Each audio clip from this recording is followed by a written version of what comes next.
한국정당학회가 주관하고 한국의회발전연구회가 후원하는 2014년 한국정당학회 추계학술회의를 시작을 하도록 하겠습니다.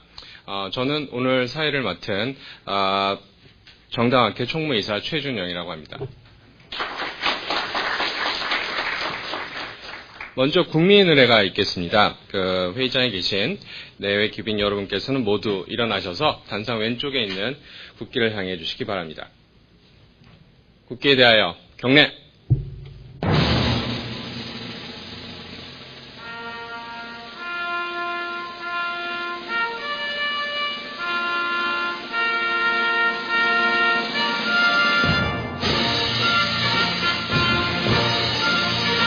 나는 사랑스러운 태극기 앞에 자유롭고 정의로운 대한민국의 무궁한 영광을 위하여 충성을 다할 것을 굳게 다짐합니다.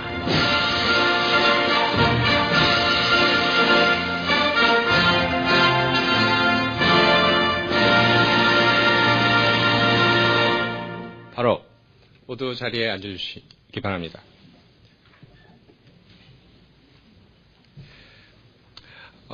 그러면 김용복 한국정당학회 회장님께서 개회사를 해주시도록 하겠습니다. 박수로 맞이해 주시면 감사하겠습니다.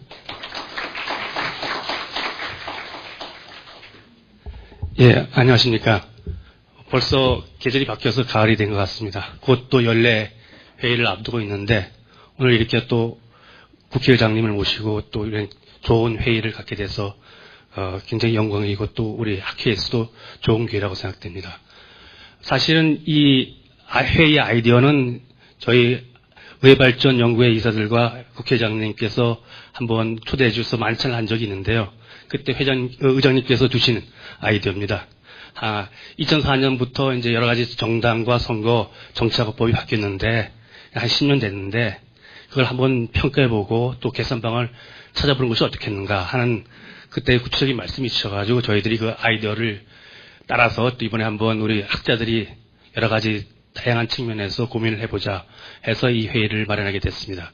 여러모로 많이 도와주신 우리 의장님과 입법조사처 처장님 또 후원해주신 우리 의회발전연구회 장훈 이사장님 그리고 참석해주신 뇌빈 선생님들께 감사드리고 좋은 회의가 되도록 노력하겠습니다. 감사합니다.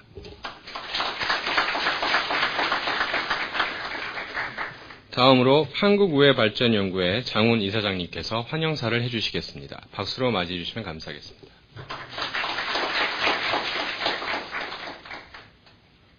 안녕하세요. 저 의회발전연구회 맡고 있는 장훈입니다. 오늘의 메인 스피치는 바로 정의화 의장님께서 바로 하실 거기 때문에 저는 짧게 두 가지만 말씀드리고 들어가겠습니다. 저희 의회발전연구회는 정치학, 행정학, 법학, 경영학 여러 학문 분야의 학자들하고 협력과 교류 관계를 갖고 있지만 특히 정당학회하고는 거의 매년 한 번 혹은 매년 두 번 정도씩 공동으로 혹은 후원하는 회의를 해왔었습니다. 그런 경험의 일환으로 오늘 하게 된 것 같고요. 또 두 번째는 저희 정당학회가 다 아시는 대로 이 정치 개혁이 한국에서 얘기가 뜨거워질 때마다 이 지적인 에너지를 주로 공급하는 이 모든 지식인들, 학자분들이 포진하고 있는 단체이고 마침 이제 20대 국회를 겨냥해서 이제 국회가 중심이 되어서 정치 개혁 논의가 이제 활발해지기 시작하실 것이고 의장님도 또 굉장히 관심 있는 어젠다들이 많이 있는 것으로 알고 있는데 오늘 정당학회 여러 브레인들께서 좋은 토론과 발표가 있기를 기대하고 있습니다. 감사합니다. 그럼 마지막으로 정의화 국회의장님께서 축사를 해주시도록 하겠습니다. 박수로 맞이해 주시면 감사하겠습니다.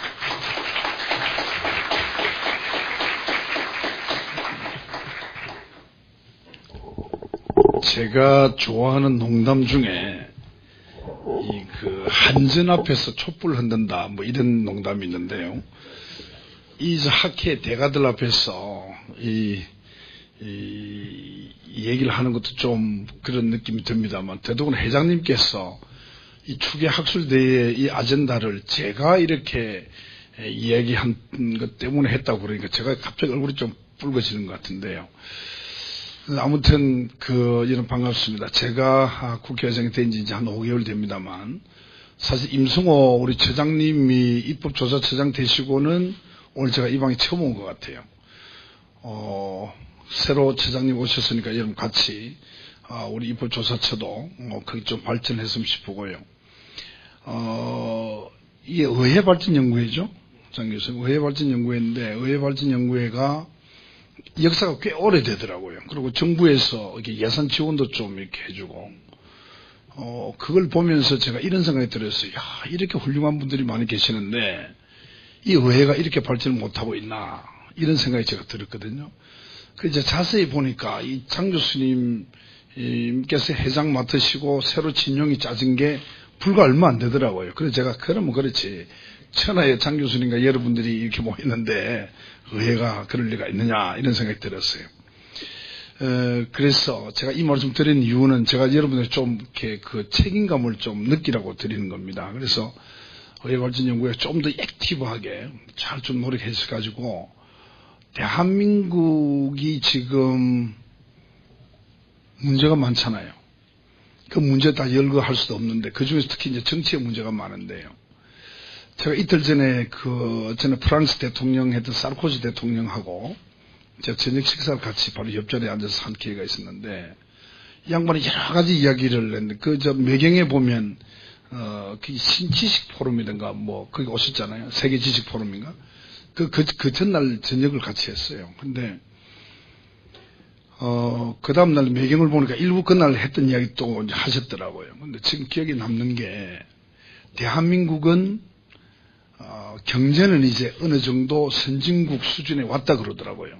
말씀을. 근데 저는 선진국 문턱쯤에 왔다 이렇게 생각을 하고 있고, 문턱 이것은 여러분 문턱에 걸리면 말이죠. 이거 어떻게 되겠습니까? 가끔 이렇게 그걸 엎어진다, 자빠진다 합니까? 근데 제가 부산 촌놈이다가 이 표준을 잘 모르는데 하여튼 이렇게 넘어질 수 있잖아요. 문턱에서. 그리고 문턱을 못 넘을 수도 있는 거고요. 그런데 일단 한테 사르코지 대통령은 선진국 수준에 왔다 그러더라고요. 근데 그 말을 하려고 한 것이 아니고 보니까 그 다음 말씀이 정치는 아직 한참 부족한 것 같다 그러더라고요. 그게 사실이거든요. 제가 18년간 정치를 하면서 이런 소리를 하면 제가 누워서 침 뱉기는데 그러나 그건 거의 확실한 것 같아요. 그래서 하여튼 뭔가 정치가 개혁되고 바뀌지 않고는 대한민국이 아마 경제도 문턱을 넘기가 어렵지 않겠느냐. 선진국 문턱을 넘기 어렵지 않겠느냐. 이런 생각이 좀 듭니다. 그래서 제가 정말 의장을 하고 싶었어요.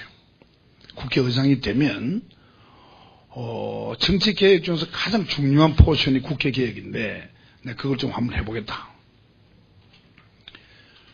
그런데 이제 혜성 같은 사나이들이 좀 나타났어요. 그중 한 분이 이제 장훈 회장님이시고 또 우리 정당학회 우리 김 회장님이시고 이제 여러분들께 이제 알게 되고 그 다음에 이제 MB 정부의 이명박 대통령의 순장조라고 이렇게 이제 일컬어질 수 있는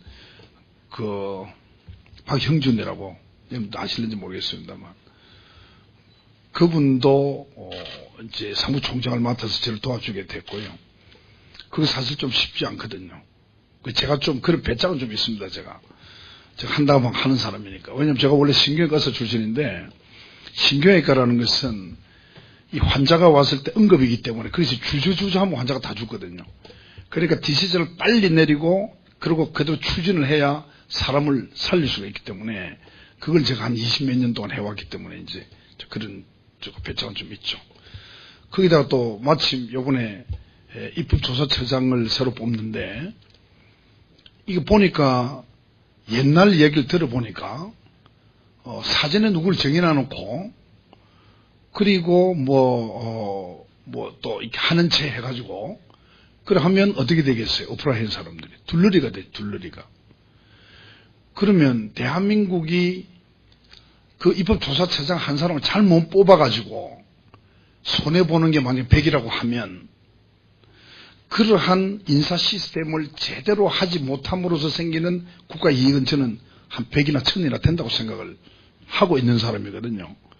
그래서 제가 그 추천위원들 보고 나 만날 생각하지 말고 묻지도 말고 여러분들이 양심에 따라서 판단해요. 대신에 그 법에 보면 3배수를 하게 돼요. 3배수를. 근데 세 분 중에서 두 분은 딱 마음에 드는 분, 그중 한 분은 이제 우리 임 교수인데, 그래서 결과적으로 제가 이제 임 교수님을 선택을 했습니다만, 또 이렇게 아주 뛰어난 분이 또 이렇게 이제 와주시고, 또 사실 우리 강은택 교수님도 뛰어나신 분 아닙니까? 그죠? 그러고 보니까 다 지금 뛰어난 분인데, 제가 조남을 잘 몰라가지고 지금 다 말씀 못 드렸는데, 아무튼, 이제 이렇게 진용이 짜졌으니까, 대한민국 국회를 제대로 한번, 개혁을 하고, 그렇게 해서, 우리 의회도 발전하고, 또 나라도 발전해야 되지 않겠느냐. 아마 여러분 분야는 다 다르시겠지만, 이렇게 조금 높은 데 가서 이렇게 높이 서서 이렇게 보면, 우리가 굉장히 어려운 지경에 와 있습니다. 제가 오전에 그 프리드만 교수 아시죠? 프리드만 교수하고 한 40분 아침에 제가 대담을 하고 왔습니다만, 저는 그분이 예측하고 있는 우리의 미래에 대한 이야기가 상당히 일리가 있다는 생각이 들더라고요. 궁금한 사람 제 방에 오면 제가 메모한 걸 드리겠습니다. 근데 어쨌든 지정학적으로 우리가 지금 굉장히 어려운 거예요. 지금 일본과의 관계, 중국과의 관계, 남북 관계, 미국과의 관계, 러시아 관계, 이 모든 게 굉장히 어려운 중이에요. 어떻게 보면 상당히 위기, 그러니까 폭풍 전야라고 그럴까요? 원래 폭풍 전야는 조용하잖아요. 그런 상황일 수도 있단 말이죠. 그럼에도 불구하고 정치가 이렇게 제자리에서 맴돌고 자꾸 뒤로 이제 이게 백을 하고 이런 모습들. 지난번에 여러분 9월 26일날 제가 요거 얼마나 많이 얻어먹었습니까? 지난 아직 한 달도 안 됐네요. 저는 깜짝 놀란 게 저는 그것이 상식이라고 생각을 했는데 많은 언론에서 하물며 우리가 아는 조중동 중에 한 곳은 사설했어요. 국민을 우롱한 정의와 국회의장. 타이틀을 그리고 타이틀을. 제가 일부 그걸 코팅을 해갖고 제가 영원히 남기려고 코팅을 해놨습니다만 어떻게 그게 제가 국민을 농락한 게 됩니까? 그날 만약에 91개의 그 법안을 통과시키기 위해서 제가 만약에 단독으로 여당 단독의 국회를 그렇게 해서 했다고 그러면 지금 어떻게 되게 아마 지금 국정감사는커녕 아마 장 회장님이 머리가 좋으시니까 한번 얘기해 보십시오. 지금 야당이 어디 있을까요? 국정감사장에 있겠어요? 어디 있겠어요? 제 추측컨대는 아마 세종로 근처에 안 있겠나 싶은데. 예? 그럼 어떻게 되겠습니까? 지금 박근혜 대통령께서 제대로 일을 할 수 있는 시간이 제가 봐서 내년 1년이라고 보는데요. 왜냐하면 내년에 선거가 없잖아요. 요 1년간 제대로 하려고 그러면 이번 가을 국회가 제대로 돼줘야 될 것 아닙니까? 또 12월 2일 날 헌법에 정해져 있는 그 익년의 예산도 잘 통과시켜줘야 되고. 그런데 만약에 제가 하는 행동이 좀 과격하긴 했습니다만 그건 아무리 생각해도 방법이 그거밖에 없어요. 그래서 제가 일어서서 그랬죠. 오늘 내가 하는 얘기를 고전에 이렇게 얘기했어요. 이 지금 본회의장에 새누리당만 다 있는 걸 보니까 의장으로서 정말 참담한 생각이 든다. 그건 잘 원고에 없는 이야기예요. 또 실제 느낌이 그랬어요. 그대로 이야기를 했는데. 오늘 이 이야기 내가 그 이야기 끝날 때까지 여러분 경청해 주길 바란다. 그러고 이제 준비하는 원고를 제가 이제 가지고 연설을 했는데 그러고 난데 자기들은 그러니까 나중에 이야기하다 보니까 아니 의장이 이야기 다 하고 그러고는 뭐 사내 선포한다고 때릴 줄 생각도 못했다는 거예요. 그 이제 의사 진행 발언도 좀 들어주고 뭐 좀 이럴 줄 알았는데 그래 뭐 사내를 하고 이제 좀 자존심도 상하고 뭐 화도 나고 이제 했다고 그래서 제가 이제 그런 부분 사과도 좀 하고 그러나 이게 의원총회가 아니기 때문에 본회의장에서는 모든 것이 국민들이 지금도 이게 국회 방송을 중계하듯이 모든 것이 이렇게 중계가 되고 그러니까 거기에서 혹시 또 여러 가지 이제 그 언쟁이나 뭐 이렇게 그 발언의 수위나 이런 것이 잘못되면 또 국민들이 누가 될 것 같아서 내가 그랬다 용서해달라 이렇게 또 빌었는데 그 다음 아침에 신문 보니까 뭐 굉장히 그 제가 한 그 판단에 대해서 그렇게 그 반대의 얘기를 하면서 그걸 안 한 것에 대해서 굉장히 불만을 토로하는 걸 보면서 야 이제 큰일 났다. 왜 제가 그런 큰일 났다고 생각했냐면요. 제가 정치를 해보니까 대한민국 정치를 끌어올리는 게 두 가지 그룹이 있어요. 하나는 학자들입니다. 학자들이 정치 학자 말고요. 학자들의 양심에 따라서 제대로 역할을 해줄 때에 하나가 되고요. 그 다음에 또 하나는 언론이라고 봅니다. 언론이 제대로 크리틱을 해주고 또 이끌어주고 그렇게 해줄 때에 정치가 발전할 수 있는 건데 그래서 그런 점에서 제가 좀 걱정을 했죠. 아무튼 이야기 좀 길어졌습니다만 어쨌든 하늘이 도와서 지금 국정감사가 이렇게 잘 이루어지고 있고 그래서 10월 1일 날 계룡대에 가가지고 국군의 행사를 하는데 제가 높은 사람이잖아요. 의전서열 2위라고 그러더라고요. 그러니까 늘 대통령 옆에 제가 써요. 대통령께서 말씀하시고 둘이서 이제 대담을 이 얘기를 나누면서 그랬어요. 제가 어제 바로 그 어제니까 9월 30일이 어제 제가 이렇게 한 것은 이래서 그렇게 했습니다. 그러니까 이거 수고 많았습니다. 감사합니다. 그러더라고요. 그러니까 아무튼 이제 그 이야기 좀 너무 옆으로 나갔습니다만 의회발전연구회가 정말 의회가 발전할 수 있도록 해 주십시오. 교수님들이 연구하고 논문 쓰고 발표하고 다 중요하지만 대한민국 여러분이 사는 대한민국 의회가 제대로 발전될 수 있을 때 여러분들 더 빛이 날 거다 아닙니까? 그리고 지금 사실 제가 수석 부총무 할 때가 10년 전입니다. 그때 이제 오세훈, 그때 이제 제가 수석 부총무니까 제가 이제 그 어레인지를 다 했는데 원희룡, 오세훈 또 한 사람 뭐 있어요. 그래 이제 그게 이제 정당법, 정치자금법, 선거법 세 가지 우리가 그 정치 3법이라 그럽니까? 그 3법에 이제 간사를 다 시켰죠.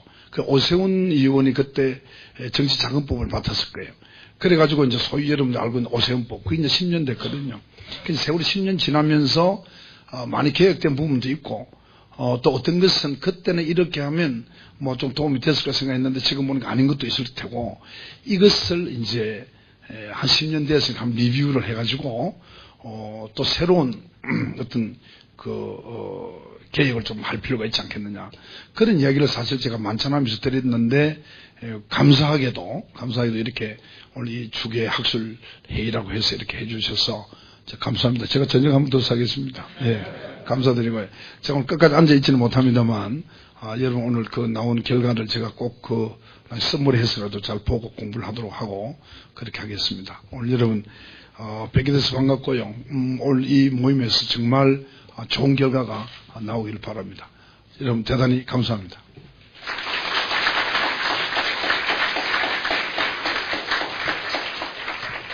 네, 감사합니다. 바로 이어서 세미나를 시작을 하려고 하는데요. 여러분들 그 프로그램에 보시면 2시 50분부터 그 세미나가 시작이 되는 거로 나와 있습니다. 근데 저희가 조금 일찍 끝난 관계로 2시 40분부터 그 세미나를 시작을 하도록 하겠습니다. 약 한 15분 정도 남았는데요. 그 시간 동안 뭐 차 드시고 서로 담소 나누시면 될 것 같습니다. 감사합니다. 한국정당학회 2014년 추계학술회의 첫 번째 회의, 정당법과 선거법에 대한 평가와 향후 과제에 대해서 논의를 하겠습니다. 이 회의에 들어가기 전에 두 가지만 말씀을 드리자면, 정치권을 비롯해서 우리 사회에서 개헌에 대한 논의가 있는데, 저는 개인적으로 개헌에 못지않게 그 헌법의 하위법인 선거법이나 정당법, 정치자금법을 올바르게 고치는 경우에 정치적인 효과가 개헌보다도 더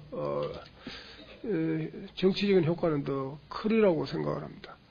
개헌을 하고 난 뒤에 뭐 그것이 정말 효과를 내려면은 5년, 10년 이상의 그 상당한 기간이 필요한데, 이 하위법을 고치는 경우에는 정치적인 효과가 당장 나타날 수 있고 눈에 띄게 또 실감할 수 있지 않느냐 하는 점에서 이 정당법과 선거법 그리고 정치자금법을 어떻게 고치냐에 따라서 상당히 달라질 수 있다고 생각을 합니다.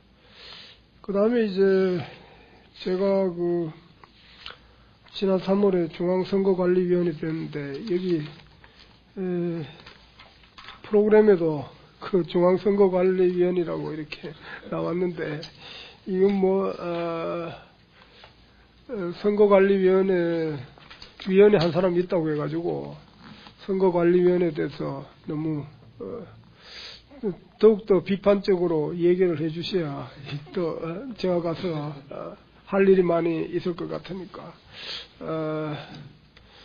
그런 점에서 여러분들에게 부탁을 드립니다. 오늘 1시간 반 이 회의가 있는데 두 분이 발표하시고 네 분이 토론을 하기로 돼 있어서 발표자는 20분, 토론자는 10분 이내로 해주시면 고맙겠습니다. 그리고 발표자, 토론자는 특별히 소개를 드리지 않아도 여러분들이 다 알고 계시기 때문에 소개를 드리는 것이 오히려 번거로울 것 같아서 소개 없이 진행을 하도록 하겠습니다. 그러면 먼저 박명호 교수님께 부탁드립니다. 예, 동국대학교 박명호입니다. 제가 부여받은 주제는 정당법 10년 그 성과와 과제에 대한 부분입니다. 정당법은 1962년 12월에 제정돼서 오늘에 이르고 있습니다. 그 사이에 21회 개정이 됐고 가장 최근에는 2014년 1월에 헌법재판소로부터 정당의 등록 취소에 관련한 규정에 대해서 위헌 판결을 받았습니다. 그래서 곧 아마 관련한 규정에 대한 개정이 있지 않을까 생각이 됩니다. 그 이전까지 21회 개정돼서 오늘에 이르고 있는데 지난 10년의 그 변화와 성과와 과제라고 하는 측면에서 보면 2004년 그 정당법 개정이 큰 분기점을 이룬 개정이라고 할 수 있습니다. 2004년 이후에도 한 10여 차례 정도 개정이 이루어졌었습니다. 근데 대부분의 2004년 이후의 정당법 개정은 2004년 개정판에 대한 보완적 또는 추가적 개정이었고 같은 방향의 조치들을 좀 더 강화하는 식의 개정이었다고 할 수 있습니다. 따라서 지난 10여 년 동안의 우리 정당법의 성과와 과제를 검토하려면 2004년의 정당법 개정을 중심으로 그 이후의 내용을 중심으로 보는 것이 타당하다고 생각이 됩니다. 하지만 정당법은 앞서 우리 서회전 선생님께서 지적하셨듯이 헌법의 하위법에 해당이 됩니다. 헌법의 정당에 관한 규정을 과연 어떻게 했느냐에 따라서 그 정신을 이어받아서 구체적으로 정당에 관련한 규정을 모아놓은 것이 정당법이라고 할 수 있기 때문에 헌법상의 이 정당 관련 규정이 과연 어떻게 변화해 왔느냐가 정당법의 변화와 그 맥을 같이 한다고 할 수 있습니다. 우리 헌법의 정당 관련한 조항이 헌법에 처음으로 삽입된 것은 제2공화국에 해당이 됩니다. 이 규정은 아마 지금도 그 표현을 비슷하게 하면서 유지된다고 생각이 됩니다. 제2공화국 헌법 제113조 2항에 정당은 법률이 정하는 바에 의하여 국가의 보호를 받는다. 단 정당의 목적이나 활동이 민주적 기본 질서에 위반될 때에는 정부가 대통령의 승인을 얻어 소추하고 헌법재판소가 판결로서 그 정당의 해산을 명한다라고 되어 있습니다. 지금도 유사한 표현이 지금의 헌법까지 이어지고 있습니다. 하지만 이 공화국에서 정당에 관한 규정을 헌법에 삽입은 했지만 정당법이 제정되지는 못했습니다. 정당법은 앞서 말씀드린 것처럼 1962년 12월에 제정이 되게 되는데 제3공화국에서부터 처음으로 정당법이 제정이 되고 오늘날까지 이르게 됩니다. 헌법상의 정당과 관련한 규정은 두 방향을 서로 오락가락하는 모습을 보이지만 전체적으로는 하나의 방향이라고 할 수 있습니다. 그것은 바로 정당 국가화를 지향했다라고 하는 겁니다. 정당에 대한 국가의 보호와 지원을 헌법에 명시하고 있고 이를 정당법을 통해서 구체화하고 있는 셈입니다. 유일한 예외가 4공화국에서 헌법에 무소속 출마를 허용한다라든가 정당에 대한 특별한 지원을 언급하지 않는 것 등 정당 국가화의 지향과 조금 반대되는 모습을 보인 것을 제외하고는 지금의 헌법조차도 이런 정당 국가화를 지향하고 있다고 할 수 있습니다. 따라서 같은 정당 국가화를 지향했지만 이 정당법상의 이 내용의 변화는 87년 절차적 민주화 이후에 두세 번의 이제 급격한 변화를 겪게 됩니다. 87년 이후 정당법의 경우에는 일단 이전의 비민주 시대에서 민주 시대로의 이행 시기였기 때문에 정당의 역할을 이전보다 강화하고 보호하는 쪽으로 이제 시작이 됐습니다. 앞서 이제 80년 5공화국부터 정당에 대한 국고보조금 제도가 신설이 됐기 때문에 그 명맥을 이어받았고, 따라서 87년 민주화 이후에는 정당의 역할을 강화하는 쪽으로 제도적인 개선들이 모아졌고, 이것이 이제 정당법상에 반영되는 모습을 보여왔습니다. 그리고 97년이 이제 또 다른 분기점에 해당이 되는데 IMF 위기와 관련이 있는 것으로 해석이 되고 있습니다. 즉 97년 이후에 우리 정당법은 고비형 조효율이라고 하는 문제에 집착을 하게 되고, 이를 통해서 이를 해결하기 위해서 효율화라고 하는 정치 효율화라고 하는 명분에 보다 더 적극적으로 임하게 되고, 이것이 이제 2004년 개정정당법에서 지구당 폐지 등 중앙당의 슬림화 등 이런 모습으로 이제 나타난다고 말씀드릴 수 있습니다. 따라서 2004년 정당법 개정에 대해서 구체적으로 살펴볼 필요가 있다고 생각이 됩니다. 2004년 정당법은 여러 가지 면에서 그 이전의 정당법과 많은 차이를 보여주게 됩니다. 가장 대표적이고 지금까지도 가장 논란의 대상이 되는 부분은 바로 지구당 폐지와 관련된 부분입니다. 지구당 폐지는 나중에 다시 말씀드리겠지만 결국 1년 만에 당협제도를 만들어서 사실상 부활하는 형식을 띠게 됩니다. 이것은 우리가 지금 오늘 다루고 있는 정당법과 선거법, 그리고 제외되어 있습니다만 정치자금법 등 이른바 정치관계법이 우리가 어떤 선거제도를 갖고 있느냐에 따라서 상당한 영향을 받을 수밖에 없다는 것을 말하지 않나 생각이 됩니다.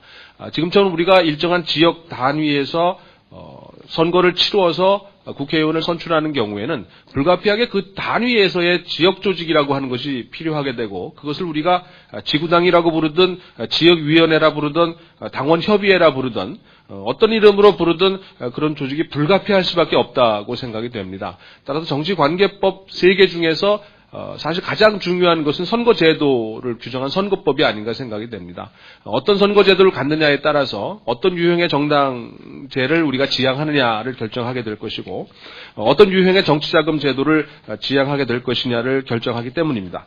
따라서 이 지구당 관련한 부분에 있어서는 우리가 지금과 같은 선거제도를 유지하고 있는 한 어떤 이름으로 불리던 불가피한 부분이 아니겠느냐라고 하는 전제가 있었습니다. 따라서 제 해석컨대는 2004년 지구당이 폐지되지만 2005년 당원협의회란 이름으로 임의조직의 형태로 다시 부활하는 것은 이러한 현실적 필요를 반영한 것이 아니겠는가 생각이 됩니다. 그럼에도 불구하고 저비용 고효율 정치의 타파라고 하는 당시 시대적인 명분과 97년 IMF 위기 이후에 어떤 효율을 지향하는 사회적 분위기에 따라서 지구당 폐지는 당연한 것으로 받아들여져 왔고, 지금까지도 부활 또는 운영의 정상화 등과 관련한 다양한 논의와 주장이 제기되고 있지만, 적어도 다수 의견은 지구당 폐지를 현재 상태를 유지하는 것이 원칙적으로 맞는 것 아니냐라고 하는 명분에 좀 더 우위가 있는 것이 아닌가 생각이 됩니다. 그 다음에 두 번째 2004년 개정정당법의 중요한 포인트 중에 하나는 바로 정책연구소를 의무화하고 활성화하는 계기를 마련했다라고 하는 부분입니다.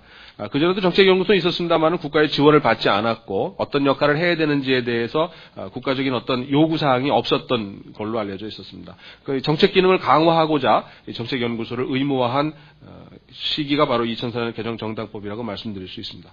그 다음에 이제 정당의 설립 요건을 이전에 비해서 강화하는 모양을 띠게 됩니다. 정당의 설립이 좀 더 어려운 쪽으로 이제 규정을 하게 되고요. 그 다음에 하나는 이제 그 정당의 공직 후보를 선정하는 방식 등과 관련해서는 정당법상의 정당의 운영이 민주적이어야 한다라고 하는 추상적 규정에 머물렀던 것을 조금 더 나아가서 상향식 공천을 할 수도 있다. 그리고 이를 위해서 선관위의 위탁이 가능하다라고 하는 조항을 신설하게 됩니다. 당시 시대적인 분위기가 2002년 이후에 상향식 공천이 대세로 자리를 잡게 되고, 많은 정당 등에서 자신들의 공직 후보자 선출을 위해서 상향식 공천을 하고 상당한 정당들이 또 선관위 위탁 관리를 하고 있는 실정이기도 합니다. 그 다음에 중앙당 경량화라고 할 수 있습니다. 중앙당에서 근무할 수 있는 인원을 총수를 제한을 했습니다. 이건 2004년 개정 정당법에서 처음 반영이 됐지만 2004년 이후 개정에서 좀 더 강화되는 방향으로 나아가서 중앙당을 좀 더 경량화, 이것은 역시 저비용 고효율의 정치를 막아보겠다라고 하는 부분에서 시작이 됐다고 생각을 합니다. 그 다음에 이제 회계 투명화입니다. 중앙당의 예산결산 특별위원회 등을 설치를 해서 중앙당 예산에 대해서 공개하고 소명하도록 하는 그것을 의무화했습니다. 이는 이전에 비해서 정당에 대한 국고보조가 이루어지는 상황에서 정당의 당연한 의무, 그다음에 투명화라고 하는 시대적인 요구를 반영한 것으로 생각이 됩니다. 그리고 지금은 이제 일반화됐지만 여성과 남성 후보를 지방선거나 또는 총선에서 홀짝제로 비례대표에 배정하는 제도가 이때부터 이제 시작이 됐습니다. 처음에 권고에서 시작해서 그다음에 의무화됐고 그 비율이 점점 이제 확대돼서 여성의 정치 참여를 확대시키는데 상당한 기여를 한 걸로 보일 수 있습니다. 이렇게 주요한 내용들이 이제 2004년 개정 정당법의 틀을 이루고 있고, 앞서 말씀드린 것처럼 2004년 이후의 개정은 이러한 방향 속에서 좀 더 추가적이고 보완적인 정당법 개정이 이루어졌다고 말씀드릴 수 있습니다. 2004년 이후 최근까지 이루어졌던 몇몇 추가적인 개정을 보게 되면 앞서 말씀드린 것처럼 지구당 폐지의 대안으로 당원협의회 신설을 가능하게 정당법상에 만들어 놓습니다. 물론 임의 조직으로서 이지만 지구당을 대신할 수도 있는 기능을 할 수도 있는 조직을 허락하게 됩니다. 그다음에 정책연구소가 1년 단위로 자신들의 활동 등에 대해서 보고하도록 하는 감독을 강화시키는 조치를 취하게 되고요. 설립 요건을 정당의 설립 요건을 이전보다 좀 더 강화시키게 됩니다. 그리고 당원 자격을 좀 완화하는 방향의 조치를 또한 취하게 됩니다. 그리고 앞서 말씀드린 것처럼 올 1월에 헌법재판소로부터 정당의 등록 취소에 대해서 정당이 직전 선거에서 일정한 비율의 득표를 못한다거나 또는 당선자를 내지 못했을 때 등록이 취소되어야 됐지만 녹색당, 청년당 등이 아마 헌법소원을 제기를 했고 이것이 헌법재판소에서 받아들여져서 이들에 대한 등록 취소가 취소될 예정으로 있습니다. 따라서 추후에 정당법의 개정을 통해서 이 조항의 삭제 또는 어떤 개정이 불가피하지 않나 생각이 됩니다. 2004년 이후의 정당법, 즉 지난 10년 동안의 정당법이 여러 가지 기여를 했다고 할 수 있습니다. 그중에 가장 대표적인 것은 바로 회계의 투명화라고 할 수 있습니다. 중앙당에 예결 특위를 설치한다든가 또는 이 회계 관련한 것들을 공개토록 하는 조치들을 얘기할 수 있습니다. 그다음에 중앙당 경량화라고 할 수 있는데 총원을 계속해서 줄이는 방향으로 했습니다. 그 안에서 어떤 식으로 쓰든지 그건 각 정당의 자율사항으로 맡겼지만 중앙당 경량화를 추구했다라고 하는 부분이 기여한 것 중에 하나고, 그 다음에 이제 정당의 정책 기능을 강화하려는 노력을 계속해 왔습니다. 따라서 실질적으로 얼마나 반영됐는지에 대해서는 논란의 여지가 있을 수 있지만 정당이 그 이전에 비해서 나름의 정책적 기능을 강화할 수 있는 제도적인 환경을 갖추게 됐다라고 말씀을 드릴 수 있을 것 같습니다. 그 다음에는 여성과 관련한 부분입니다. 이제 여성의 특히 비례대표의 경우 지방의회와 총선에서 여성을 공천하는 것이 의무화되었고 그렇지 않았을 경우에 이제 페널티를 받는 류로 제도화됐다라고 할 수 있습니다. 이런 여러 가지 기여한 부분이 있지만 지난 10여 년 동안에 논란의 대상이 되어왔고 따라서 개정의 대상으로 부각이 되었고 지금도 논쟁이 진행 중인 몇 가지 사안이 있을 수 있습니다. 그 중에 하나가 바로 대표적인 것이 지구당이라고 생각이 됩니다. 지구당의 사실 폐해는 엄청났었습니다. 일단 돈이 많이 들어간다는 것과 우리 문화와 어떤 수준에 있어서 이 지구당 조직이 결국 사유화가 불가피할 수밖에 없는 현실적인 한계 때문이었습니다. 이런 돈 문제라든가 또는 사유화 문제 등을 해결하고자 지구당을 폐지를 했지만 결국 1년 만에 당원협의회를 임의조직으로 정당법에서 인정함으로써 사실상 이런 조직의 불가피성을 인정한 걸로 해석할 수 있을 것 같습니다. 특히 당원협의회가 현역 그 의원이 있는 곳과 현역 의원이 아닌 당협위원장 간의 불공정성 문제는 상당히 심각한 지경에 이르고 있다고 생각이 됩니다. 현역 국회의원의 경우에는 그 국회의원 사무실에서 당원 협의회 일을 사실상 볼 수 있는 상황이지만 나머지 비현역 당협위원장의 경우에는 불공정하게 그런 사무실 둘 수가 없는 입장이기 때문에 나름대로 한계가 있는 것이 아닌가 생각이 되고, 이를 좀 보완하기 위해서 2000년대 중반에 예비 후보 제도를 도입을 하고 선거일 120일 전에 사무소를 개설을 해서 활동을 할 수 있는 공간을 열어줬지만, 현역과 비현역 간의 불공정성을 근본적으로 치유하는 데는 좀 한계가 있지 않나 생각이 됩니다. 지구당이 부정적인 그 측면도 있었지만은 사실 그 풀뿌리 민주주의 차원에서 지역민들과의 협조 또는 접촉 창구로서의 기능이 지구당 폐지 이후에 많이 줄어든 것이 현실적으로 확인되는 부분이기도 합니다. 따라서 지역구 출신 국회의원의 지역 서비스라고 하는 부분이 상당히 위축됐다라고 볼 수 있는 측면도 있습니다.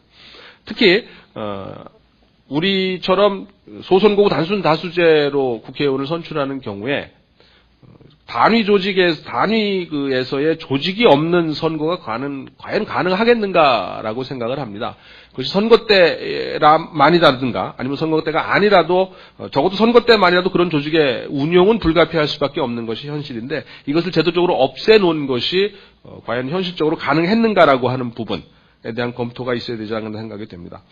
앞서 말씀드린 것처럼 현역 의원과 현역 의원 아닌 경우에 이 불공정한 문제가 가장 대표적인 문제 중에 하나고, 그 다음에 임의 조직이기 때문에 회계 과정에 대한 이 일체 감독과 감시가 이루어지지 않고 있는 상황입니다. 따라서 사실상 예전에 지구당 위원장이 하던 역할을 지금 당협위원장이 하는 것이 아니냐라고 볼 수밖에 없는 측면이 있지 않나 생각이 됩니다. 따라서 두 가지가 해법이라고 저는 생각을 합니다. 선거제도를 바꾸는 겁니다. 국회의원을 지역단위에서 뽑지 않고 전국 단위로 뽑으면 지역 단위 조직은 필요하지 않기 때문입니다.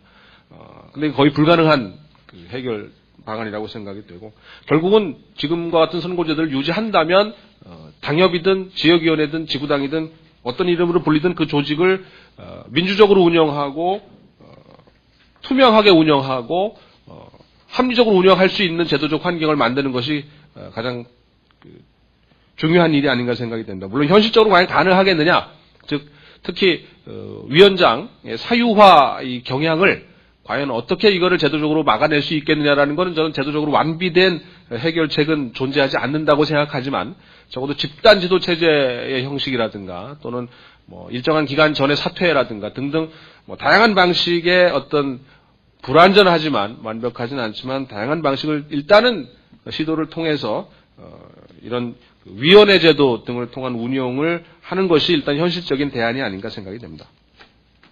그 다음에 이제 설립 요건과 관련된 부분이라고 말씀드릴 수 있습니다. 이 설립 요건은 계속 강화가 되어 왔습니다. 지금은 이제 발기인 숫자를 10배씩 또 늘려놨기 때문에 이 정당 만들기가 아마 좀 더 어려워졌다라고 생각이 됩니다. 하지만 이것은 그 기존 정당에 대한 보호와 어떤 지원은 강화되어 왔던 측면에서 보면 기득권 집단을 계속 유지 강화하는 데는 기여했지만, 새로운 정당이 정치 시장에 진입하는 것은 상당한 위협적인 요소였다고 생각이 됩니다. 특히 수도의 중앙당을 위치 지우게 함으로써 지방선거 등에서 지역당 또는 지방정당 등의 출연을 원천적으로 봉쇄하고 있다고 하는 측면에서는 좀 제고할 필요가 있지 않겠는가. 적어도 이제 우리 정치가 어느 정당이 어떤 역할을 하는 것에 대한 국민들의 나름의 판단을 일단 믿어도 되는 시기가 되지 않았나. 따라서 지역 문제에만 집중하는 지역당 또는 지방정당의 설립도 자유화할 필요가 있지 않은가 하는 생각에서는 좀 더 이 부분에 대해서는 그렇게 크게 좀 개의치 않는 것이 바람직한 것이 아닌가 생각이 됩니다. 그 다음에 이제 국고보조금 등과 관련한 부분에서 우리가 원내정당과 비원내정당을 차별하는 부분이 있습니다. 상당한 차별이 존재하고 있는 것이 사실입니다. 신생정당, 억울하면 이제 득표 많이 해서 과반정당이 되는 게 가장 확실한 방법인데, 과연 그 전까지 그게 가능하게끔 될 수 있겠느냐라고 하는 부분입니다. 물론 새로운 정당이 새로운 가치를 내걸고 기존 시장에 진입한다라고 하는 것은 거의 불가능에 가까운 일이겠지만 적어도 기득권의 일정한 옹호는 불가피하다 하더라도 이런 신진 시장에 진입에 대한 것은 좀 일정 부분 좀 허락할 필요가 있지 않는가라고 생각이 됩니다. 그 다음에 이제 정당의 등록 취소와 관련된 부분은 앞서 말씀드린 것처럼 개정 예정이라고 생각이 됩니다. 이것도 같은 맥락에서 앞서 그 원내정당과 비원내정당을 차별하는 것들과 같은 맥락에서 좀 봐야 되지 않을까 생각이 됩니다. 마지막으로는 이제 공천과 관련한 부분입니다. 두 가지가 해법이라고 생각이 됩니다. 지금 현재 정당법에서 상향식 공천을 할 수 있다라고만 했지 정당이 의무적으로 따라야 되지 않는 사항입니다. 한쪽 극단에서는 여야 동시 경선을 통해서 의무화 법제화하는 방안이 있을 수 있고 다른 한쪽은 지금과 같은 정당의 자율 사항으로 맡기는 방법이 있을 수 있습니다. 대체적인 의견들은 아마 요 사이에 존재하지 않을까 생각이 되는데 제 생각 같아서는 기본적으로 이거는 정당의 자율사항이 저는 맞다고 생각을 합니다만은 적어도 공천과 관련해서는 시한과 관련한 부분은 좀 이번에는 명문화하는 것이 어떻겠느냐. 즉 적어도 총선이면 총선, 대선이면 대선 일정한 기간 전에는 정당이라는 간판을 들고 선거에 나올 생각이라고 한다면 그때까지 공천을 마무리해야 되는 정도는 있어야 되지 않겠느냐. 어떤 방식으로 공천하는 것까지는 법으로 정하는 것은 좀 지나친 간섭이라고 말씀드릴 수 있겠지만 적어도 시한은 지키라. 시한을 지키지 않았을 때는 일정한 페널티를 주는 방법을 고려해 보시지 않을까 생각이 됩니다.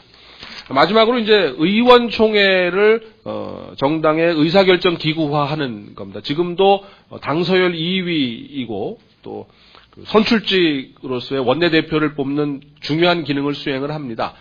특히 이제 우리 정치가 가장 잘못돼 가고 있는 여러 가지 요인 중에 하나가 당론에 이제 매몰돼 있다라고 하는 부분에서 보면 정당 조직원으로서의 의원이라고 하는 사람들의 역할과 대표 기관으로서의 개별 국민 대표의 기관으로서의 의원의 역할에 상충되는 부분을 좀 완화시킬 수 있고 그 사이에서 의원의 개별적인 자율성을 좀 증대시키는 방향으로 진행을 한다면 의총의 의사결정 기구화가 바람직하지 않나. 특히 이 부분은 조직 중심의 정당으로서 이제 중앙당 경량화를 지향하는 입장에서 의회 중심의 정치, 정당 중심의 정치, 의원 중심의 정치를 지향하는 입장에서는 중요한 계기가 아닐까 생각이 됩니다. 마지막으로 이 정당법은 사실 선거법의 영향을 많이 받는 법이라고 생각이 됩니다. 어떤 선거 제도를 택하고 있느냐, 어떤 선거 운동 방식을 지향하고 있느냐에 따라서 정당이 따라갈 수밖에 없는 좀 수동적인 입장에 있다고 생각을 합니다. 따라서 종합적인 고려가 필요하고 특히 바로 뒤에서 발표하실 선거법 등에 대해서 보다 원론적인 논의가 필요한 부분이 아닌가 생각이 됩니다. 이상입니다.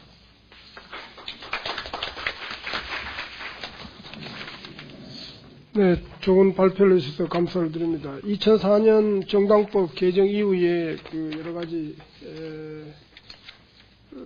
2004년을 포함해서 정당 제도의 변화에 대한 평가를 해주시고 또 앞으로 향후 과제도 제시를 해주셨습니다. 다음은 김영태 교수께 부탁드립니다. 예, 반갑습니다. 목포대학교의 김영태입니다. 제가 말씀드릴 주제는요, 선거제도 개혁 10년 성과 한계 개선 방안이라는 주제입니다. 주최 측에서, 이건 제가 정한 주제가 아니고요. 주최 측에서 정해준 주제인데, 먼저 좀 말씀을 드려야 될 고비도를 답해한다. 좀 더 이제 효율성 있는 정치 구조를 만들겠다. 이런 것들이 기본 내용이었었고요. 이제, 구체적으로 선거법에서는 이제 과거의 선거운동이 대중동원, 그리고 조직동원 이런 것들이었었고 이런 동원 선거들이 상당히 돈과 연관이 되는 국권과 연관이 됐었다. 이제 이런 판단들이 있었고요. 그에 따라서 이런 대중동원 중심의 선거를 미디어 중심의 선거로 좀 더 전환시키자라고 해가지고 그때 당시에 이제 합동연설회 그다음에 정당 후보자 등의 연설회 이런 것들을 다 폐지를 하고 아주 제한된 공간에서만 연설, 대담을 할 수 있도록 허용을 하고요. 이제 추가적으로 TV 토론이랄지, 그 다음에 지명 광고, 그 다음에 뭐 방송 등 미디어 매체를 활용한 선거운동 이런 것들은 이제 대폭적으로 확대한 것이 이제 핵심적인 것 가운데 하나다 이렇게 말씀을 드릴 수 있고, 두 번째로 이제 상당히 영향이 컸다라고 일반적으로 평가가 되는 것이 이제 선거 부정에 대해서 포상금 제도를 도입하고, 특히 컸던 게 이제 금품수수에 대해서 과태료를 부과하는데, 이 과태료를 최대 50배까지 부과할 수 있도록 이렇게 함으로써 엄격하게 처벌하도록 이렇게 했던, 그래서 이제 금권 선거를 막는데 주로 초점이 맞춰져 있었다 이렇게 말씀을 드릴 수 있을 것 같습니다. 기타 이제 뭐 정당법이나 정치자금법에서도 바뀐 부분이 있는데요. 이 부분은 생략을 하도록 하겠습니다. 그리고 나서 이제 2004년 요 선거법 3월에 선거법 개정이 있고 2004년에 총선이 치러지는데, 사실 총선이 치러지고 나서 여러 가지 이제 2004년 선거법 개정에 대한 불만들이 제기가 됐습니다. 그리고 그 이후에 이제 여러 차례 선거법 개정이 또 있었습니다. 근데 2004년 이후 선거법 개정을 어떻게 평가할 것인가, 뭐 이렇게 이제 이 방향이 앞서 이제 정당법 같은 경우에는 그 이후에도 고비용 구조를 타파하는 것이 기본 방향이었다 이렇게 이야기를 했었는데요. 선거법의 경우에는 조금 이 부분이 이제 논란이 있는 것 같습니다. 뭐 어떤 사람의 경우 이제 58쪽에 있습니다만, 우리나라 이제 선거운동 관련 제도 변천을 쭉 시기 구분하면서 94년부터 현재까지는 계속 규제를 강화하기 위한 이런 방향이었다 이렇게 이야기를 하고 있는 사람들도 있는 반면에, 또 혹자의 경우에 있어서는 2004년부터 2004년까지는 주로 규제를 강화하는 방식으로 쭉 진행이 됐다라고 한다면 2005년 이후에는 규제를 완화시키는 방향으로 좀 가지 않았느냐 이런 주장도 있습니다. 그래서 2004년 이후의 변화에 대해서 좀 더 검토해 볼 필요는 있는 것 같다. 다만 이제 제가 생각했을 때 2004년 이후에 개정들이 선거운동의 자유를 좀 더 확대하는 방향으로 나아갔다고 하더라도 현행 선거법은 여러 가지 문제가 있고, 또 규제 중심으로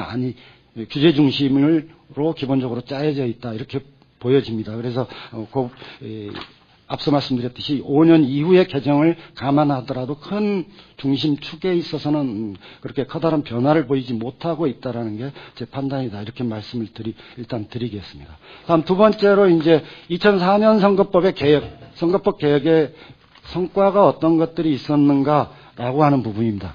근데 이제 사실 제가 여기에 한 두 가지 정도 적어두기는 했는데요. 하나는 이제 기본적인 목표 자체가 이 금권 선거를 막고자 하는 것이 2004년까지의 선거제도 개혁의 기본적인 방향이었다라고 한다면, 그런 목표들이 좀 어느 정도 달성이 됐는가라고 하는 측면에서 이제 불법 선거와 관련된 내용들을 좀 살펴봤고, 그 다음에 이제 미디어 선거, 앞서 대중 동원 선거에서 미디어 선거로 전환시키는 게 목표였다라는 말씀을 드렸는데, 이제 그런 측면에서 미디어 선거가 어느 정도 정착이 됐는가 이런 부분들을 좀 살펴봤습니다. 살펴보긴 했는데 실제로 이게 딱 선거법 때문에 꼭 이렇게 됐다라고 이야기하기에는 대단히 어려운 측면이 있습니다. 사실은 우리 정치 문화가 자연히 성숙해 나가는 이런 측면들도 있기 때문에 제도 때문에 반드시 이게 이루어진 것이다 이렇게 보기 어려운 측면이 있는 것도 사실입니다. 그래서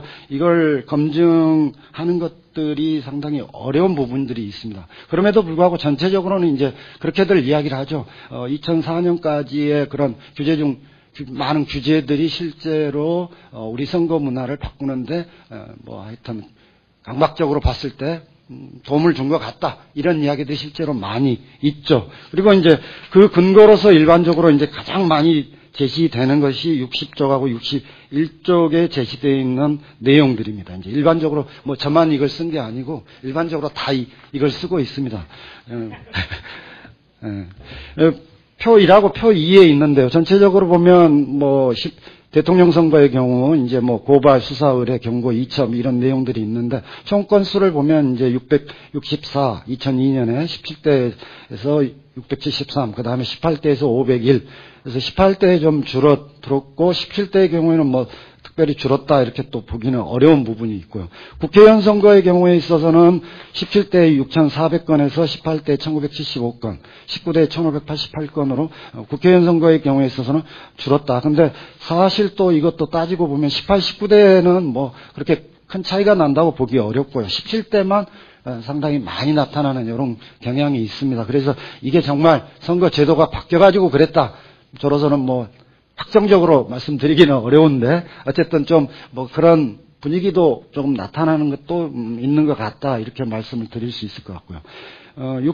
61쪽에 보면 또 이제 유형별로 나와 있는데 하나 좀 말씀을 드려야 될 게 김영우 선생님도 계시니까 이 통계 수치들이 제가 찾아보니까 조금씩 다르더라고요. 17대 예를 들면 대통령 선거 총람을 보면 앞에 게 나오거든요. 16대가 나오고 18대 걸 보면 17대하고 비교를 해놓습니다. 근데 18대 총람에 나온 17대 거하고 17대 총람에 나온 17대 거하고 건수가 다릅니다.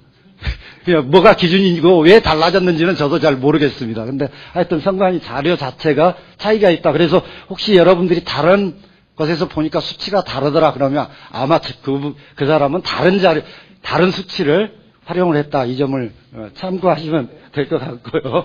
어쨌든 이제 내용으로 보면 뭐 큰 차이는 아닙니다. 내용으로 보면 이제 유형에서 여러 가지가 있는데 제일 이제 우리가 주목해야 될 건 아마 이제 본선거와 관련이 되는 게 이 단속 내용 가운데 이제 금품 음식물 제공 뭐 이런 것들이겠죠. 이와 관련한 게 보면 대통령 선거의 경우에는 15대에 23건이었습니다. 그 다음에 16대에 148, 17대에 110, 18대에 42. 근데 대부분 이제 기존 글들 보면 16대부터 쓰죠. 그러다 보니까 16대부터 보면 중개 사실입니다. 근데 또 15대를 보면 금품 음식물 제공이 23건밖에 안 되거든요. 그래서 이게 또 반드시 제도 때문에 줄은 건지 또 왜 16대에는 15대와 달리 대폭적으로 늘어났는지 이런 부분에 대한 좀 더 설명이 필요한 게 아닌가 이런 생각들이 좀 듭니다. 어쨌든 그런 부분이 있고요. 국회의원 선거의 경우에 있어서도 16대에 594건 금품 제공 경우에요. 17대에 1058, 18대 258, 19대에 306. 전체적으로 보면 17대를 제외하면 16대보다는 18, 19대가 줄은 건 사실이다. 그러나 또 뭐 17대가 1058건으로 엄청나게 많죠. 뭐 많은 이유 제 나름대로 뭐 써두기도 했습니다만 사실 그래서 이게 정말 선거 문화를 바꾸는데 100% 성과가 있었는지 이 부분은 조금 의문이긴 하지만 어쨌든 많은 글에서는 조금 줄어들고 있다 뭐 이런 이야기들을 하고 있는 것 같습니다. 다음이 이제 62쪽에 있는 표 2인데요. 선거와 관련해서 미디어 선거의 정착이라고 하는 것과 관련해서는 이제 유권자들이 정당 후보자의 정보를 어떻게 획득하고 있느냐 이제 이거는 설문조사를 통해서 얻은 자료입니다. 이 조사 결과를 보면 두 개를 선택하도록 했는데 여러 가지를 선택할 수 있도록 했는데 18대 대선과 같은 경우에 있어서 보면 가장 높은 비중을 차지하는 게 TV 대담 토론회, 방송 연설 이런 게 정당 후보자 정보를 얻는데 가장 많은 응답을 얻었고요. 19대 총선의 경우에 있어서도 조금 100% 이제 이게 이 뉴스 보도라고 하는 부분하고 좀 섞여 있어서 정확히 확인하기는 어렵지만 어쨌든 미디어를 활용한 선거 운동이 상당히 중요한 부분을 차지하고 있다. 이런 것들을 알 수 있고요. 이제 이런 측면에서 미디어 선거가 상당히 정착돼 나가고 있다. 이런 부분이죠. 다만 이 부분 역시도 하나 말씀드리고 싶은 건 미디어 선거의 정착이라고 하는 게 선거법 때문이냐. 이 부분은 또 의문을 가져볼 수 있는 자연스럽게 사회적 변화 속에서 흐름 속에서 나아가는 것이고 사실 뭐 선거법과 관계없이 예를 들면 SNS를 할지 이런 것들은 활용이 되고 있고 훨씬 더 선거법이 만들어지기 이전부터 광범위하게 활용이 되거든요. 그런 측면을 봤을 때 이게 선거법 때문에 꼭 이렇게 정착이 됐다 이렇게 말씀드리기 어려운 측면도 있다. 이런 부분을 좀 말씀을 드리겠습니다. 어쨌든 이 정도로 말씀을 드리고요. 사실은 이제 제가 좀 더 초점을 맞추려고 했던 건 이제 현행 선거 제도가 가지고 있는 이 선거 운동과 관련이 되는 이 부분의 문제점이 뭔가 그리고 어떤 게 개선이 돼야 되는가 이런 부분인데요. 사실 지금의 선거법은 대단히 여러분들이 선거법 한번 보셨는지 모르겠는데 총 17장 279조로 되어 있습니다. 근데 엄청납니다. 이게 두께가. 엄청나게 두꺼워서 사실 이 내용을 선관위에 계신 분들도 100% 다 숙지하고 있을 것이다. 저는 그렇게 생각하지 않습니다. 그 정도로 방대한 내용을 다루고 있습니다. 어쨌든 이 내용 가운데 이제 가장 핵심적인 선거 운동과 관련된 게 이제 7장에서 다루고 있는데 이게 이제 58조부터 118조까지입니다. 그래서 51개 조문으로 구성이 되어 있습니다. 근데 이 내용을 보면 거의 대부분이 규제를 하고 있는 것입니다. 이제 구체적으로 들어가 보면 선거 운동의 주체와 관련해서 광범위한 규제들이 있고요. 이건 63쪽 하단 부분을 참고를 하시고요. 그 다음에 이제 중요한 게 64쪽에 있는 두 번째 문단의 선거운동의 기간입니다. 그래서 우리는 선거운동의 기간을 두고 있죠. 그래서 선거운동의 기간은 선거기간, 개시일부터 선거일 전일까지 이렇게 해서 후보로 등록을 하고 나서 이제 실제로 선거운동을 할 수 있는, 그래서 대략 뭐 14일에서 23일 뭐 이 정도가 실제로 선거운동을 할 수 있는 기간이다. 그리고 이 기간 이외에는 실질적으로 선거운동을 할 수가 없도록 이렇게 돼 있죠. 다만 여기 이제 예비 후보자들 제도를 두고 있기는 한데 예비 후보자가 할 수 있는 건 명함 배부 정도여서 실질적으로는 그렇게 큰 의미를 갖지 못한다. 이렇게 말씀을 드릴 수 있고요. 두 번째로는 선거운동의 방법인데요. 방법에 있어서도 엄청나게 다양한 규제들이 있죠. 뭐 어깨띠는 어떻게 둘러야 되고 몇 명이 두를 수 있고 이런 것까지 다 규정이 되어 있습니다. 그래서 이 방법에 있어서도 대단히 광범위한 규제들이 있다. 마지막으로 또 하나는 이제 선거운동의 개념이라고 하는 부분에 있어서도 상당히 애매해가지고 이게 이제 모든 정치적인 행위들을 규제할 수 있는 근거로 활용이 된다. 즉 이제 58조를 보면 당선되거나 되게 하거나 되지 못하게 하는 행위, 요게 이제 전부 다 선거 운동이다. 이렇게 이야기를 하고 있죠. 그래서 일반적으로 되지 못하게 하는, 한때 이제 논란이 많이 됐습니다만, 일반적으로 되지 못하게 하는 게 선거 운동에 해당이 되느냐, 이런 부분이 논란이 될 수 있고요. 그 다음에 이제 되게 하는 부분을 어떻게 해석할 것이냐, 이런 부분이죠. 그와 관련해 가지고 이제 가장 구체적인 예가 예를 들어서 정책적으로 뭐 4대강 반대, 과거에 문제가 됐었죠. 4대강 반대, 요것도 되게 하는 행위에 해당한다. 그래서 정책에 대해서 찬반 입장을 표명하는 것도 선거운동으로 간주가 된 바 있습니다. 그래서 규제를 받았었죠. 그래서 실질적으로 보면 그러다 보니까 후보자들은 아주 제한된 범위에서, 그리고 일반 유권자들은 실질적으로 할 수 있는 선거운동이 전혀 없는 상태다. 이렇게 말씀을 드릴 수 있을 것 같습니다. 그래서 이제 이런 부분들이 실제로 유권자의 참여라고 하는, 광범위한 유권자의 참여라고 하는 부분에 있어서 상당히 기본적인 민주주의의 원칙이라고 하는 자유롭고 공정한 선거, 그리고 누구나가 참여하는 선거, 이런 원칙과 일치하지 못한다. 그래서 이 부분에 대한 개정들이 필요한 것이 아닌가, 이렇게 생각이 듭니다. 다음 두 번째로 66쪽에 있습니다만, 지금 선거법에서 이제 공정이라고 하는 부분을 좀 다루고 있습니다. 공정하기 위해서. 그래서 앞서 선거운동 부분 앞부분에 가보면 이제 이 공정선거를 위한 다양한 이제 또 제도들이 만들어져 있습니다. 근데 이것 역시도 사실은 공정이라는 이야기 속에서 규제를 하고 있는 것들입니다. 그리고 뿐만 아니라 이 공정이 상당히 이제 기계적으로 중립을 맞추는 이런 내용들로 짜여져 있습니다. 예컨대 이제 보면은 이 앞부분에나 선거운동 앞부분에 나와 있는 법조항들을 보면 심의위원회도 대단히 많더라고요. 선거방송심의위원회, 선거기사심의위원회, 인터넷 선거보도 심의위원회, 선거 여론조사 공정심의위원회, 선거방송토론위원회, 엄청나게 많은 위원회들이 있습니다. 그리고 이 위원회들이 공정하게 하는가 안 하는가를 전부 다 봅니다. 근데 이 보는 내용이 아주 기계적입니다. 그러다 보니까 TV 토론하면 후보자들에게 정확히 공정하게 시간 배분을 해줬느냐, 이런 거 따지고 앉아 있습니다. 그러다 보니까 TV 토론 보면 재미없고 자유롭지도 못하죠. 예를 들면. 그러니까 너무나 기계적인 공정성으로 인해서 실질적으로는 규제만 이루어지는 이런 상황들이 벌어지고 있다. 이런 부분에 대해서도 그래서 좀 더 생각해 볼 필요가 있지 않느냐. 이런 부분을 좀 말씀드리고 싶고요. 시간 때문에 세 번째 문제점으로는 좀 건너뛰어서요. 세 번째 문제점으로는 앞서 우리의 선거법이 대단히 방대하다라고 말씀을 드렸는데 대부분 그렇습니다. 필요에 따라서 규제를 집어넣습니다. 이런 문제가 생겼다 그러면 거기에 맞춰서 법조항 하나 만들고 그러다 보니까 이제 대단히 방대한 규제로 짜여진 선거법이 만들어졌다는 거죠. 그래서 이게 이제 선거법의 기본 목표가 뭐고 방향이 뭔지 그리고 어떤 체계로 짜야 되는지 이런 체계성 이런 것들이 대단히 지금 현행 선거법은 부족한 게 아니냐 이런 생각입니다. 그래서 이런 부분도 좀 개정이 될 필요가 있겠다. 이렇게 생각이 듭니다. 이제 개선 방안 마지막으로 개선 방안과 관련해서 말씀드리겠습니다. 이런 문제점들에 대해서 이제 그동안 시민사회를 중심으로 해서 많은 문제 제기들이 있었고요. 뭐 제가 말씀드렸던 문제점이라고 하는 것들이 저만 이야기하는 게 아니고 다양한 부분에서 이미 나왔던 내용입니다. 사실은 저는 그 내용에 대해서 뭐 거의 다시 한번 또 정리를 했다, 반복하는 이야기다 이렇게 말씀을 드릴 수 있고요. 그래서 이제 작년 2013년 6월이죠. 중앙선관위에서 이제 앞으로 선거운동을 대폭 확대하겠다. 그래가지고 이제 개정 의견을 냈습니다. 작년에. 그게 이제 68쪽에 그 개정 내용들이 쭉 나와 있습니다.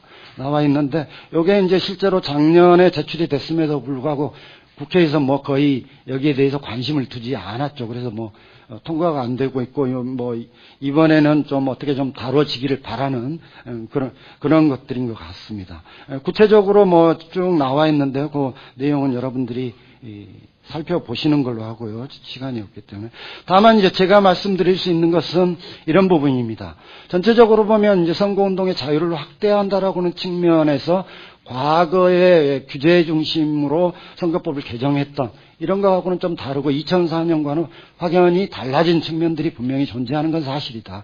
근데 그럼에도 불구하고 앞서 제가 말씀드렸던 문제점을 해결하는 데 있어서는 조금 이 부분은 다소 아직 여전히 미흡한 부분이 많다. 그래서 좀 더 선거법에 대해서 근본적인 개정들이 좀 필요하지 않겠느냐 이런 생각이 듭니다. 그래서 첫 번째로 제가 이제 제안드리고 싶은 부분은 지금 선거법의 체제에 있어서 규제 조항들은 좀 다 빼고 정말 선거법에서 필요한 또 외국의 대부분의 선거법들이 다 그러한 형태거든요.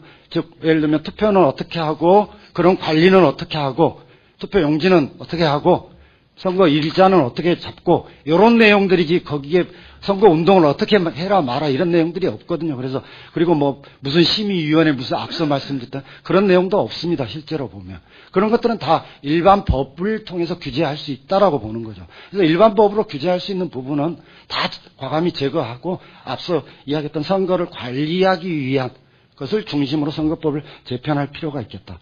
두 번째로는 그와 관련해서 현행 선거법은 포지티브 방식입니다. 즉 내용들이 자 이런 거 할 수 있고 그 위에는 아무것도 할 수 없는 이런 형태로 돼 있는 거죠. 그래서 그거를 네거티브 방식으로 바꿔야 된다. 즉 할 수 없는 것만 딱 정확히 적어두고 그 이외에는 자유롭게 모든 걸 다 할 수 있도록 하는 것이 일반 유권자들이나 후보자들이 선거법을 이해하기도 쉽고 선거 운동을 하기도 쉽고 또 선거법 위반에 그러면 그렇게 되면 사례도 적어질 수 있다. 이런 거고요. 세 번째로는 이제 좀 더 광범위하게 자유를 허용할 필요가 있다. 선거운동의 자유를. 앞서 이야기했던 선거운동의 주체와 관련해서도 좀 제한들을 풀었으면 좋겠다라는 거고요. 그 다음에 피선거권 연령 같은 경우에도 좀 하향 조정할 필요가 있겠다.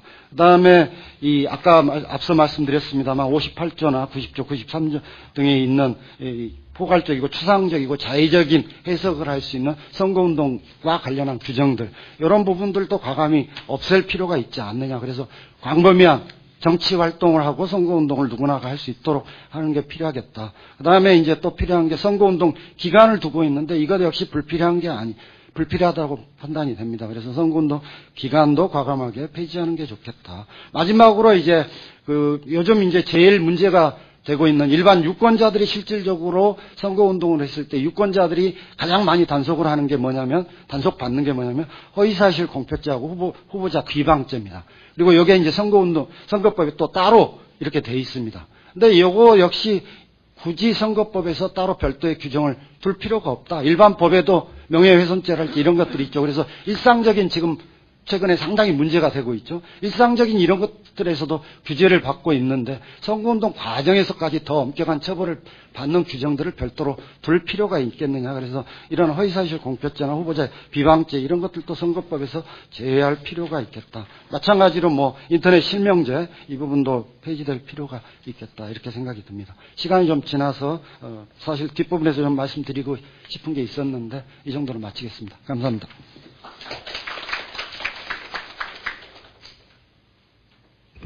상당히 쟁점이 될 만한 많은 얘기를 해주셔서 토론 시간에 또 많은 얘기를 나올 것으로 기대를 합니다. 그러면은 토론을 부탁드리겠는데 여기 자료에 프로그램에 나와 있는 순서대로 하겠습니다. 강명세 박사께 부탁합니다. 10분 이내로 해주시기 바랍니다. 먼저 늦어서 죄송합니다. 택시가 중간에 망가진 택시 타가지고 중간에 내려가지고 죄송합니다. 오늘 뭐 다 들으셨겠지만 여기 내용 자체는 다 팩트들이고 그리고 늘 언론에 많이 나오는 얘기들이기 때문에 사실들이나 뭐 이런 거에 대해서 논쟁하거나 이 학술 회의에서 그럴 필요는 전혀 없을 것 같고요. 다만 이제 이 정당법이라는 게 굉장히 중요한 문제인데 그걸 어떻게 다룰까 하는 거는 이제 우리가 다 같이 고민해 봐야 되지 않느냐 하는 생각이 듭니다. 정당법은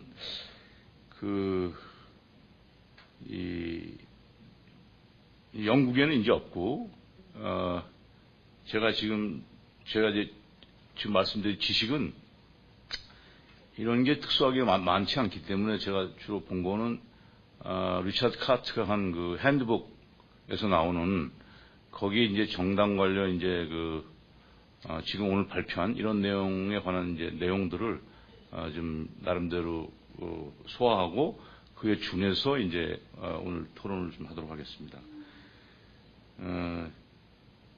되게 이제 후진국들의 동구에서 강력하게 있고 탈공산화 이후 그리고 민주주의가 오래된 나라에서는 주로 이제 정당법이 아니라 결사의 자유 이런 거를 통해서 일반법으로 그런 이제 헌법적 자유를 통해서 하는 것이고 정당에 대해서는 따로 있지 않고 그리고 권위주의 체제를 겪은 파시즘을 겪었거나 이런 독일 같은 데가 이제 아까 선거법도 그렇지만 세계에서 가장 방범한 규제가 이제 있는 거로 저는 이제 봤습니다. 그래서 그거는 아마 이제 그 나라 역사의 경험하고 굉장히 연관되는 것이 아닌가 이렇게 보고 별도의 법을 만들었다는 것은 독일 경우는 60년대 후반 67년인데 그게 아마 뉴레프트하고 극자나 극우의 이제 그 태동에 대해서 정치적으로 이제 장벽을 쌓는 그런 의미에서 보면은 정당법이라는 가장 요체가 되는 것은 정치적 경쟁, 정치 엘리트를 선출하는 그 과정을 국가가 이제 개입하는 그런 건데 저희 경우는 2004년인데 그게 이제 참여정부고 참여정부가 왜 이런 것을 했을까 하는 것이 굉장히 중요한 문제의식 같아요. 그래서 왜 그전 정부가 아니라 보통 얘기하는 진보적이라고 하는 정부에서 정당법을 왜 개정을 했을까? 그건 당연히 이제 당시 집권 세력의 어떤 전략적 고려가 당연히 있을 거. 정당법이라는 것이 하나의 정치적 균형의 어떤 응결이라고 그런다면 거기에는 수많은 정치 세력 간의 이해관계가 담겨져 있는 것이고 그런 의미에서 참여정부가 이제 주도적으로 했는데 참여정부가 이제 이런 거 중에 한 거 중에 보안법은 뭐 하려고 그러다 못했고 교육도 못했고 한 게 이제 선거법하고 이런 개혁들인데 이것도 굉장히 어떻게 보면 잘 자란 개혁들이죠. 그럼에도 불구하고 이것이 이제 2014년 지금 시점에서 보면 박명훈 선생님이 잘 지적하셨지만 이 한국 사회 정치의 나름대로 골간을 형성하고 앞으로 이 문제에 대해서 서로 논의할 게 많아지는 이런 형국이 돼버렸는데 그거는 이런 것 때문에 그런 것 같습니다. 정치 경쟁을 이렇게 좌우한다는 것은 당시의 그 논리가 뭐냐면 굉장히 시장 논리를 갖고 왔어요. 고비용 저효율 이런 이제 상당히 그 당시 이제 신자유주의도 많고 그랬긴 하지만 정치를 가장 진보적인 세력이 정치 규제를 시장의 어떤 그 레토릭을 통해서 했다는 것은 그만큼 전략적일 가능성이 있고, 왜냐하면 진보적인 세력이 정치를 다운사이징할 필요는 전혀 없을 텐데 그 내용을 보면 이제 그런 것이죠. 그런 측면에서 보면 이런 문제를 다룰 때 우리가 정당 모형을 통해서 우리도 우리나라 정당 모형이 어떤 식으로 변해가고 있는가 하는 걸 좀 같이 고려하면 어떨까 하는 생각이 들어요. 이때가 우리가 지역주의 정당을 기본으로 하면서 교과서에서 얘기하는 대중정당 구조를 갖고 있고, 그것은 이제 지구당을 기반으로 할 수밖에 없는 것이고, 지구당은 이제 민주주의는 돈이 많이 든 제도죠. 돈이 안 들려면 김정은처럼 하면 되는 것이고, 돈이 많이 들기 위해서는 그 지구당 활동을 어떤 식으로든지 이제 그 필요하게 수밖에 없는 것이고, 민주주의 어떻게 보면은 뭐 인빌트된 그런 제도가 아닌가 하는 생각이 들고, 그렇다면은 그런 그 대중정당적인 요소하고 또 지역당적인 요소가 계속 유권자들의 지탄을 받아왔건 사실이고, 사회적 압력에 이제 굉장히 시달려 왔는데, 그것을 결국은 이제 그 정당 모형으로 얘기를 하면은 이 카르텔 정당이나, 그래서 대표적으로 이제 논의에서 많이 나왔지만은 정책연구소, 이제 정당정책연구소에 대한 대대적인 지원, 이건 전혀 유례가 없던 건데, 이름으로써 이제 그 지역정당의 한계, 그러니까 대중정당이긴 하지만 보통 이 이익단체, 경제적 이익단체와 연결된 게 아니라 지역주의에 연결된 거기 때문에 어떻게 보면 쉽사리 더 카르텔 정당으로 갈 수 있지 않았나. 만약에 그 노동조합이나 또는 이런 다른 그 경제적 이익단체 간의 하부구조를 통한 정당이었다면, 그런 대중정당이었다면 한국에서 이렇게 쉽게 카르텔 정당으로 가기는 어려울 수 없습니다. 이름은 대중정당이지만 실제로는 이제 지역정당적 기반을 갖고 있기 때문에 그걸 참여정부가 탈피하는 노력으로 정책 연구, 정책 정당 이런 것이고, 그것은 굉장히 이제 카르텔 정당적인 요소를 가지고 있고, 당시 또 그 이후에 또 연결되는 문제가 지금 안철수하고도 연결이 되지만, 그러면서 이 정당 모형으로 보면 이제 비즈니스 정당이라고 그럴까요? 문국현 씨나 안철수 추, 또 박원순, 이런 그 시민단체 CEO나 아니면 그 기업 CEO들이 정당에 이제 전면 등장하게 되는, 그래서 한국 정당 모형이 전혀 이제 그 과거와는 다른 모습을 불과 10년 만에 서구의 경우 그것이 한 50년 동안 이루어진 것인데 45년 이후에서부터 한국은 10년 만 2004년 이후로 정당 모형이 급속히 변화하고 있는 그런 것으로 볼 수 있습니다. 그래서 말은 이게 경량화라고 그러지만은 또 진보적인 세력도 자기들이 짓고 있는 그 시민사회의 어떤 뿌리가 굉장히 약하기 때문에 급속히 국가하고 이제 결합을 할 수 있는 그런 토대가 마련되어 있지 않나 하는 생각이 들고요. 이런 것은 따지고 보면 그 시대가 이제 민주화의 결실을 거두고 시민사회가 이제 나름대로 성장을 하고, 그래서 그것이 이제 정당의 압력을 가하고, 이 정당의 압력을 통해서 정당이 이제 이 정당법 2004년 정당법 개정으로 나오고 지금 얘기했던 정당 모형이 변화하고 이러지만은, 이런 것이 이 한국 사회가 그 민주주의가 담아낼 수 있는 그 그릇하고는 굉장히 그 속도가 너무 빠르고 용량이 컸던 게 아닌가. 그래서 당시에 약간의 논쟁, 그 당시에는 지금 생각해보면 큰 논쟁이었는데, 지금 보면은 별로 큰 논쟁은 아닌 것이죠. 그 진보 세력을 대변하는 지구당 보전론자들이 있었고, 그리고 주로 그 미국에서 공부한 선거를 많이 공부했던 분들이 지구당 폐지론이 있었고, 그런 것이 따지고 보면은 이 정당 모형의 어떤 변화에 대한 급속히 변화하는 과정에서 우리가 미국뿐 아니라 정당 모형을 좀 광범하게 사례로서 포함시킬 필요가 있지 않나. 유럽의 아주 다양한 경험들을 또는 호주나 뉴질랜드에 이런 경험을 통해서 우리 정당 모형을, 한국의 정당 모형이 어디쯤 가고 있는가, 그런 그 컨텍스트가 좀 앞으로 같이 고민해 봐야지 않겠나 하는 그런 생각을 하면서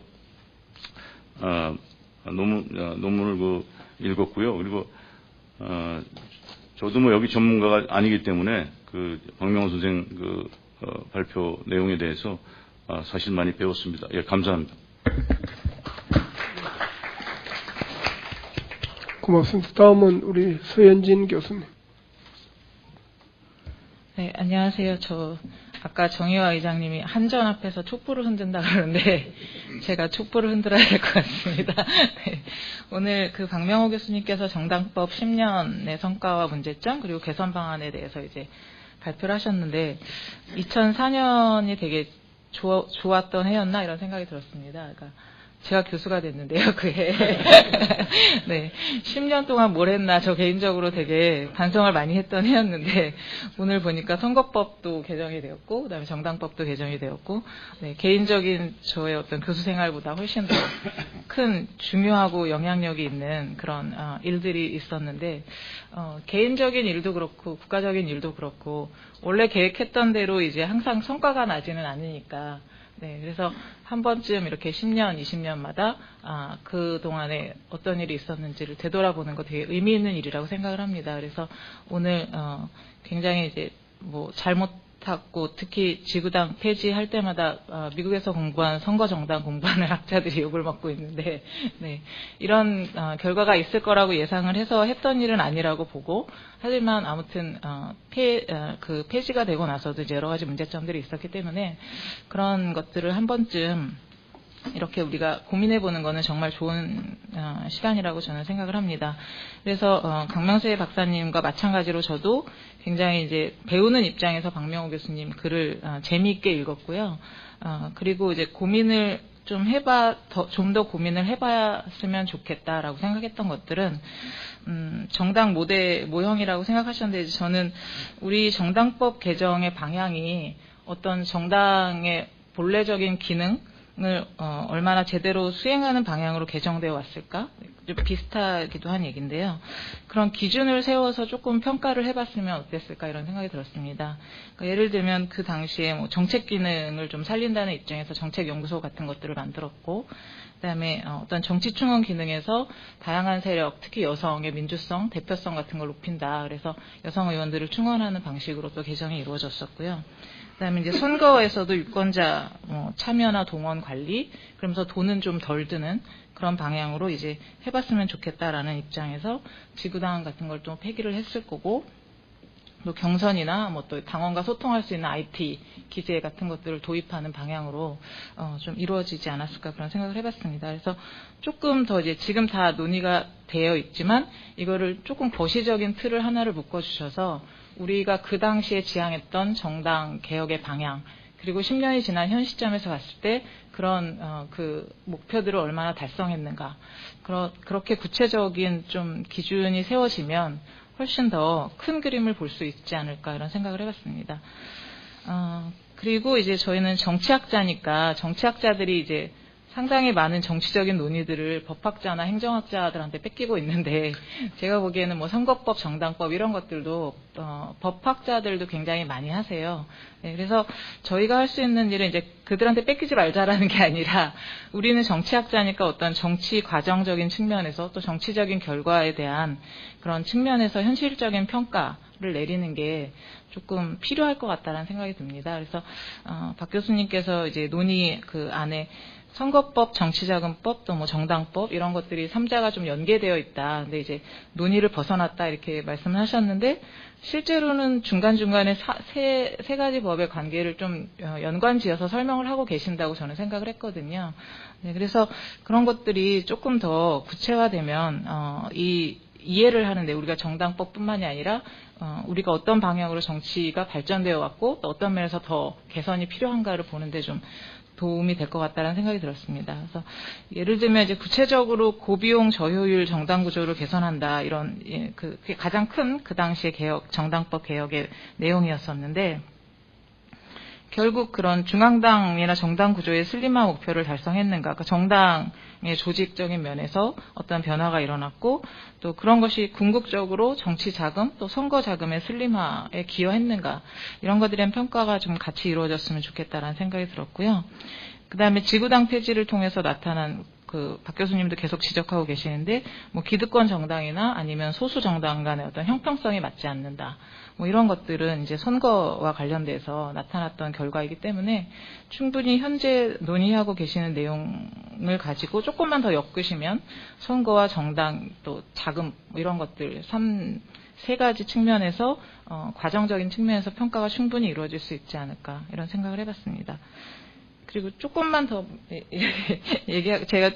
제가 좀 논란의 여지가 있다라고 생각하는 부분에 대해서 좀 말씀을 드리면, 정책 기능을 강화하기 위해서 정책연구소를 설립했는데 이제 긍정적으로 평가를 하셨는데, 저는 2009년하고 2010년 정책연구소 평가를 제가 이제 여기 정당학회 용역 받아서 했었는데, 실제 정책 기능이 그렇게 잘 되고 있지 않다라고 생각을 했습니다. 그래서 아까 강 교수님도 말씀하셨지만 국고보조금까지 주면서 이렇게 지원하는 나라가 많지 않은데 그거에 비해서 실제적인 성과는 그렇게 많지 않다라고 봤기 때문에 긍정적이다라고 평가를 그냥 하시는 것보다는 조금 열어두시거나 아니면 실제적인 그런 것들을 보시는 게 좀 좋지 않을까 이런 생각을 해봤고요.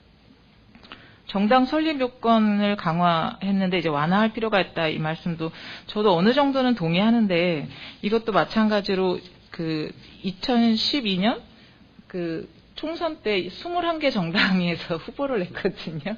제가 정리를 하다 21개까지 하고 말았는데, 만약에 그렇게 지방 정당이나 이런 것까지 막 하면 정당의 이익 집단화가 좀 더 세질 수도 있다. 또 소수 정당이 난립했을 때 오는 문제점, 그리고 그런 소수 정당들의 책임 정당화를 어떻게 할 것인가 하는 것들이 같이 조금 고민이 되었으면 하는 바람입니다.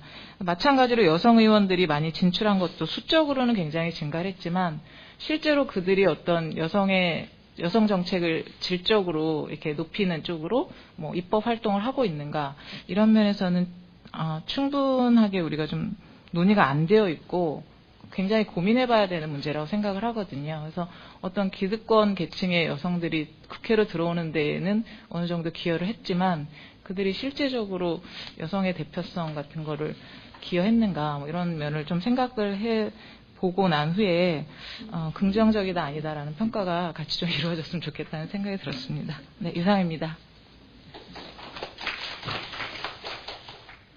오늘 토론을 해주셔서 고맙습니다. 그 선거법으로 넘어가기 전에 한 가지 말씀만 드리자면, 이 현행 정당의 생명은 당원이든지 또 지지자든지 이 당원이나 지지자가 많아져야만 정당이 생명을 유지할 수 있을 것이라고 생각을 합니다. 그런 면에서 본다면 현행 정당법이 얼마나 당원이나 지지자를 모으는데 순기능을 하고 있는가, 역기능은 없는가 하는 이런 점에 좀 초점을 맞춰서 평가를 하면은 보다 우리나라 정당을 살리는 방향으로 개선안이 나오지 않을까 이런 생각을 하게 됩니다. 다음은 선거법에 관해서 토론을 여기 프로그램 순서에 따라서 가상준 박사부터 하겠습니다. 예, 방금 소개받은 당국대 가상준입니다. 제가 이 토론 논문을 열심히 읽었는데 이유는 뭘 논쟁을 해야 되나 잡을 내용이 별로 없어서 아시다시피 이제 저희가 이제 90% 거의 뭐 99% 공감하는 말씀을 쓰셨기 때문에 읽고 다시 읽고 와서 원망도 했습니다. 이렇게 쓰시면 어떻게 이걸 토론하냐 했는데, 일단은 저는 처음에 제목을 보면서 선거 제도에 대해서 말씀하실 줄 알았는데 내용은 이제 선거법이시더라고요. 그래서 이제 이게 원래는 학회에서 선거 제도에 대해 써달라고 그랬는데 선거법을 쓰신 건지, 아니면 법에 대해서 얘기하라고 했는데 제목을 선거 제도 잘못 따르는 건지, 이게 뭔가 좀 있었던 게 아닌가, 미스 커뮤니케이션이 뭐 그런 생각도 있었습니다. 근데 이제 제가 이제 전반적으로 제가 공감을 하는데, 이제 2004년 선거법 개정 이후에 사람들의 얘기는 선거가 재미없어졌다는 얘기예요. 왜냐하면 과거에는 그래도 뭐 뭔가 좀 사람들도 물려다니기도 하고 뭐 고비용이 있었지만 그래도 선거 운동이라는 게 재미있었고, 그다음에 사람들이 관심도 끌었다. 그런데 이제 선거 운동이 많이 규제가 되다 보니까 물론 돈은 절약됐는지 모르겠지만 선거가 좀 재미없어졌다. 뭐 이런 얘기를 많이 하는 것 같습니다. 물론 이제 사람들의 관심이 적어진 건지 아니면 선거 운동 때문에 그렇게 된 건지 정확히는 모르겠는데요. 저도 이제 선거 운동에 대한 규제 좀 풀고 자유를 강화해야 된다는데 전적으로 공감을 하는데, 이제 김용태 교수님이 말씀하신 공정이라는 부분에 대해서는 저는 조금 다른 생각이 좀 있습니다. 왜냐하면은 물론 이제 후보자들과 간의 공정 뭐 이런 거에 대한 얘기는 맞는데, 이제 선거 운동이 좀 자유스러워진다 그러면 결국은 이제 비용이 늘어날 수밖에 없는 그런 얘기가 나올 수밖에 없거든요. 그렇게 될 경우에는 후보자가 아닌 경제력의 차이에 따라서 운동에 이런 영향을 줄 수가 있고 당락에도 또 영향을 줄 수 있다라고 하는, 우리 또 다시 또 원론 과거의 얘기로 또 돌아갈 수 있는 생각이 듭니다. 그래서 이게 물론 이제 미국같이 비용에 대해서 정말 뭐 출입만 관리하고 그다음 비용에 대해서는 알아서 하라 뭐 이렇게 된다 그러면은 이게 정말로 재력 있는 사람들이 선거 운동이라든지 많은 캠페인이라든지 방송이라든지 이런 거를 독점하면서 이제 영향을 많이 미칠 수밖에 없는 그런 부분은 우리가 생각은 해야 된다. 물론 선거운동 자유란 부분은 굉장히 중요하지만, 물론 그렇다고 해서 자유란 부분과 이런 공정이란 부분이 트레이드오프 되는 건 아니고 같이 발전할 수 있는 부분이라는 것도 제가 공감하는데, 뭐 그런 측면에서 이제 박미호 교수님 잠깐 쓰셨지만 이제 우리 선거 공영제도에 대한 새로운 생각 좀 필요하고, 뭐 완전 공영제를 하자는 분들도 있고 계신데, 후보자들에 대해서 이 국가의 업무이다 보니까 그런 부분을 조금 우리가 국가에서 더 지원해 줄 수 있는 그런 부분도 있고, 미국 같은 경우는 이제 청년법 실시하는 그런 주도 있고, 그러니까 이런 생각을 좀 한 필요가 있지 않나라는 생각을 해봤습니다. 그래서 우리가 그런 부분을 좀 생각을 해봐야 될 것 같고요. 저는 이제 쭉 읽어보면서 제가 이제 쓰신 거에 보면서 아까 자료를 이렇게 보여주셨는데, 그게 이제 저도 똑같은 생각이었습니다. 이게 2004년 이 선거법이 개정되면서 어떻게 보면 이제 이런 잡히는 그러한 선거 단속에 줄어드는 건가, 아니면 규제가 완화되면서 그 단속이라는 게 조금 과거보다 좀 느슨해지니까 줄어드는 건가라는 생각을 좀 해야 된다. 결국 선거법에 따라서 이것 때문에 줄어드는 것 같지 않다는 저는 생각을 하거든요. 그래서 이제 지금 규제가 조금 완화되고 있는 측면이고, 저도 이제 느꼈습니다. 왜냐하면 2012년에 선거 법 이 두꺼운 걸 완전히 간단하게 만들겠다. 중앙선관위에서 그렇게 공무원에 얘기를 했기 때문에 좀 기대를 좀 했었는데, 제가 보니까 정당법도 그렇고, 특히 이제 정당법 같은 경우 우리나라, 저도 이제 얼마 전에, 몇 년 전에 느낀 것 중에 하나 뭐냐면, 지금 정당법을 만들기 더 어려워졌거든요, 과거보다. 그 다음에 선거법도 규제가 완화가 안 되는 이유가 결국은 국회에 있는 이 현역들이 이거를 완화해주고 싶지 않다는 그런 생각을 많이 했습니다. 뭐 중앙선관위의 노력도 중요하지만 결국은 법을 통과시켜야 되는 건데, 지금 자기네들은 현직에 우위에 있다고 생각이 들기 때문에 이게 규제가 완화됐을 때에 잠정적 도전자들이 가질 수 있는 어떻게 보면 권한이 커진다, 어떻게 보면 잠재력이 더 커진다라고 했을 때, 그러한 부분을 우리가 조금 더 논의를 할 필요가 있다. 중앙선관위에 대한 문제도 지적돼야지만 국회 의원들이 에 대한 문제도, 뭐 미국도 현직에 있는 사람들이 굉장히 유리한 있습니다. 뭐 비용이라든지 이런 측면에서 많은 도움을 받고 있으니까요. 그래서 그러한 것들을 우리가 좀 생각해 볼 필요가 있다는 생각이 들었고요. 근데 저는 이제 제가 기대했던 것 중에 이런 거 있었습니다. 오세훈법, 그때 이제 선거법이 됐을 때 과연 우리가 비용이 줄어들었는지 이래야 생각을 좀 해볼 필요가 있다. 우리가 이제 이거를 진짜 측정하기가 어렵거든요. 물론 이제 우리가 뭐 1인당 900원씩 쳐가지고 뭐 한 지역당 1억 8천원 뭐 얼마 쓸 수 있다 얘기하고 있지만, 그 뒤에 뭐 지금 뭐 출판물 이런 것도 또 얘기 논의가 나오거든요. 과연 정말 줄어들었냐?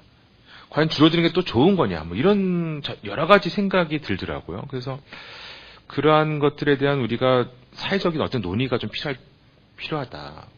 왜냐하면 우리가 뭐 1억 5천, 1억 8천 선거를 치르는 게 과연 정말로 그거야말로 공명한 선거고, 우리가 얘기하는 깨끗한 선거고, 재밌는 선거, 이런 논의는 있을 필요가 있지 않을까라는 생각이 들었고요. 그래서 이제 제가 그런 게 생각과 함께 저 표를 보면서 제가 14년 저희 선거를 좀 봤는데, 보시면 알다시피 14년 때 흑색 성전이 많더라고요. 제가 이제 그걸 보면서 이 2014년 선거가 아무래도 이제 세월호 사건 때문에 선거 운동을 굉장히 활발하게 할 수 없는 그런 선거이다 보니까 네거티브 선거로 갈 수밖에 없었다는 생각을 많이 했거든요. 결국 선거 운동에 대한, 물론 이제 4년 전과 지금에서 법 차이가 없다 그래도 사회적 분위기가 선거운동이란 걸 뭐 옛날에 꽹가리 치면서 뭐 노래 부르면서 춤추면서 하는 분위기가 안 되니까 결국 네거티브로 가는데, 지금 우리 선거운동도 조금 더 풀어줘야지만 네거티브는 줄어들 가능성이 있다라는 그런 생각이 되면서 이제 그런 공감을 했고요. 제가 이제 이거는 좀 논쟁적일 수가 있을 것 같은데 저는 한 가지 이제 반대 의견이라고 미성년자들이 선거운동 참여하는 게 과연 좋을까라는 생각을 해봅니다. 그걸 미성년자들에게 선거운동을 허용해야 된다고 쓰셨는데 과연 그랬을 때 돈 벌기 위해서 미성년자들이 선거운동에 막 들어오게 되면서 뛰어다니는 이런 모습은 별로 저는 좋아 보이지는 않을 것 같고 물론 선거 연령을 낮춘다 그러면 연령에 맞는 그래서 선거운동하는 건 하지만 미성년자 어느 정도 미성년자는 모르겠습니다. 이때 그게 과연 우리 너무 선거가 어떻게 보면 우리가 또 이런 유권자들은 별로 관심 없는데 미성년자들만 가서 운동하고 있는 그런 모습이 나타나지 않을 그런 걱정도 있었습니다. 예, 이상입니다. 고맙습니다. 다음은 네, 반갑습니다. 부산대 황아란입니다. 똑같은 고민을 먼저 토론을 해주신 분이 다 하셔서 저는 더더군다나 할 얘기는 별로 없어요. 그리고 또 지난번에 일부 내용들이 발표가 됐고 그때 많은 토론이 있었던 거로 기억이 아직 지워지지 않는 상태라 곧 반복해서 토론할 내용은 아닌 것 같고 특히 제목 때문에 제가 이 토론을 맡았는데 내용이 달라서 굉장히 당황했어요. 저는 굳이 이 김영태 교수님 논문하겠다는 건 선거 제도 관련한 변화를 한번 조망해 보면서 평가 내리는 게 제 연구 영역이기도 하고 고집했던 부분입니다. 근데 이제 선거법도 제가 관심이 없다고는 할 수 없고요. 특히 공정성, 실효성의 차원에서 법이 제정이 되고 그렇기 때문에 자유가 제한이 되는 그것은 모든 제도가 갖는 숙명이라고 생각을 합니다. 그 자유는 우리가 항상 평등이든 질서든 내세워서 만들 때 침해되는 그런 부분이라 이걸 어떻게 보호할 거냐 하는 그런 측면에서 좋은 문제 제기고 내용이라고 생각을 합니다. 전체적으로 구조, 우리가 그러면 이거를 논문으로 또 학술적인 가치가 있는, 현실적인 그런 정치의 어떤 제도적 개혁 외에도 한다면은 좀 논리적인 구조를 좀 탄탄히 했으면 좋겠다 하는 측면에서 몇 가지, 제가 생각하는 보완할, 내지는 고민을 조금 더 해봐야 될 그런 내용을 말씀드리면, 물론 제목은 선거법 개혁 10년 이렇게 해가지고 선거 한계 개선. 우리가 흔히 얘기하는 기승전결처럼 늘 같이 꿰어지는 부분입니다. 성과 평가를 하고 거기서 제기되는 한계를 가지고 그거에 대한 개선 방안을 내겠다. 그런데 성과에서 논의하고 있는 부분하고 한계에서 논의하고 있는 부분이 다르고 물론 이제 한계와 이제 개선 방안은 연계가 돼서 논의하고 있는 그 큰 고민이 자유에 대한 왜냐하면 그것이 가장 지금 소홀히 다루어졌고 내지는 이 선거법을 통해서 침해되고 있는 가장 중요한 가치이기 때문에 부각되는 부분인 것 같아요. 그렇다면은 선거제도 2004년에 이 오세훈 법이라고 불리우는 선거법 개혁이 목표가 뭐였으니까 그 목표에 따라서 성과 분석을 해보겠다. 그래서 이제 그 파트에서는 공정성 파트라고 저는 생각을 해요.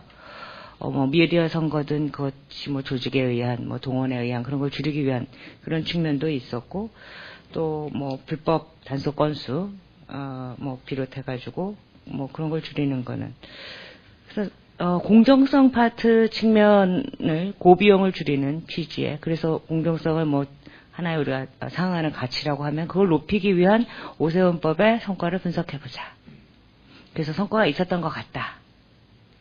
아까 가상준 박사님 말씀하신 그것이 적절한 거냐 아니냐는 저도 제기할 수 있는 문제고 또 연구자도 충분히 공감하고 있는 내용이라 말씀드릴 필요는 없는 것 같고 그런데 이제 성과는 있었다. 공정성 측면에서.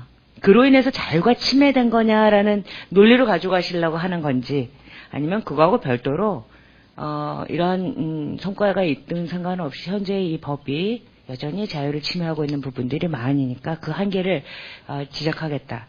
이 파트는 좀 규범적인 그런 차원에서 굉장히 연역적인 논리에 의해서 그 한계를 얘기하고 있는 거지 앞의 경험적 분석, 성과평가에 의해 기존에 이렇게 나오는 그런 얘기가 아닌 게 이게 좀 학술적인 논문에서는 요 부분은 좀 지적해야 되지 않을까. 굳이 꼬투리를 잡자면. 근데 그건 중요한 부분이라고 생각합니다. 논문의 연계 구조로 생각을 한다면. 그리고 이제 개선 방안 우선 얘기를 하셨는데, 특히 개선 방안에서 제시되는 게 이제 자유를 확대하기 위한 그 가치가 공정성보다 더 중요하다라는 것은 김 교수님이 딱 앞에 정리하고 들어가셨기 때문에 그 논리에 따라서 간다고 하면은 자유를 확대하기 위한 이제 여러 가지 방식들을 제안하고 있고 크게 거부감 있는 그런 내용들은 아니었습니다. 저도 약간 미성년자는 좀 걸리기도 했고 실명제 그거 폐지해야 된다라는 거에서도 약간 논란이 있을 수는 있겠다. 우리의 그 선거 문화나 지금의 인터넷상의 여러 가지 불거져 나오는 그런 문제들에 굉장히 보수적인 입장에서는 그럴 수 있겠다라고 했는데 추가로 이 연구에서 선거법 개혁 10년에 추가로 다뤄야 될 것은 선거관리의 공정성 파트가 빠졌다. 왜 이 법은 좀 주장하시는 바가 선거관리만 해라. 그러면 기존 우리 항상 선관위에서 펀드 받아서 설문조사할 때 그게 얼마나 많이 있습니까? 그거에 대해서 얼마나 많이 묻습니까? 그래서 그런 파트에 대해서 사람들이 점점 어떤 인식의 변화가 있는지 선거 관리에 있어서의 공정성 측면이든지 아니면 아까 얘기했던 정보 후보자를 선택할 때 그 정보. 근데 이 부분은 아까 미디어 선거도 관련해서 말씀드렸지만 적절한지 않은 그런 논쟁도 있다고 하지만 이게 선거마다 굉장히 다릅니다.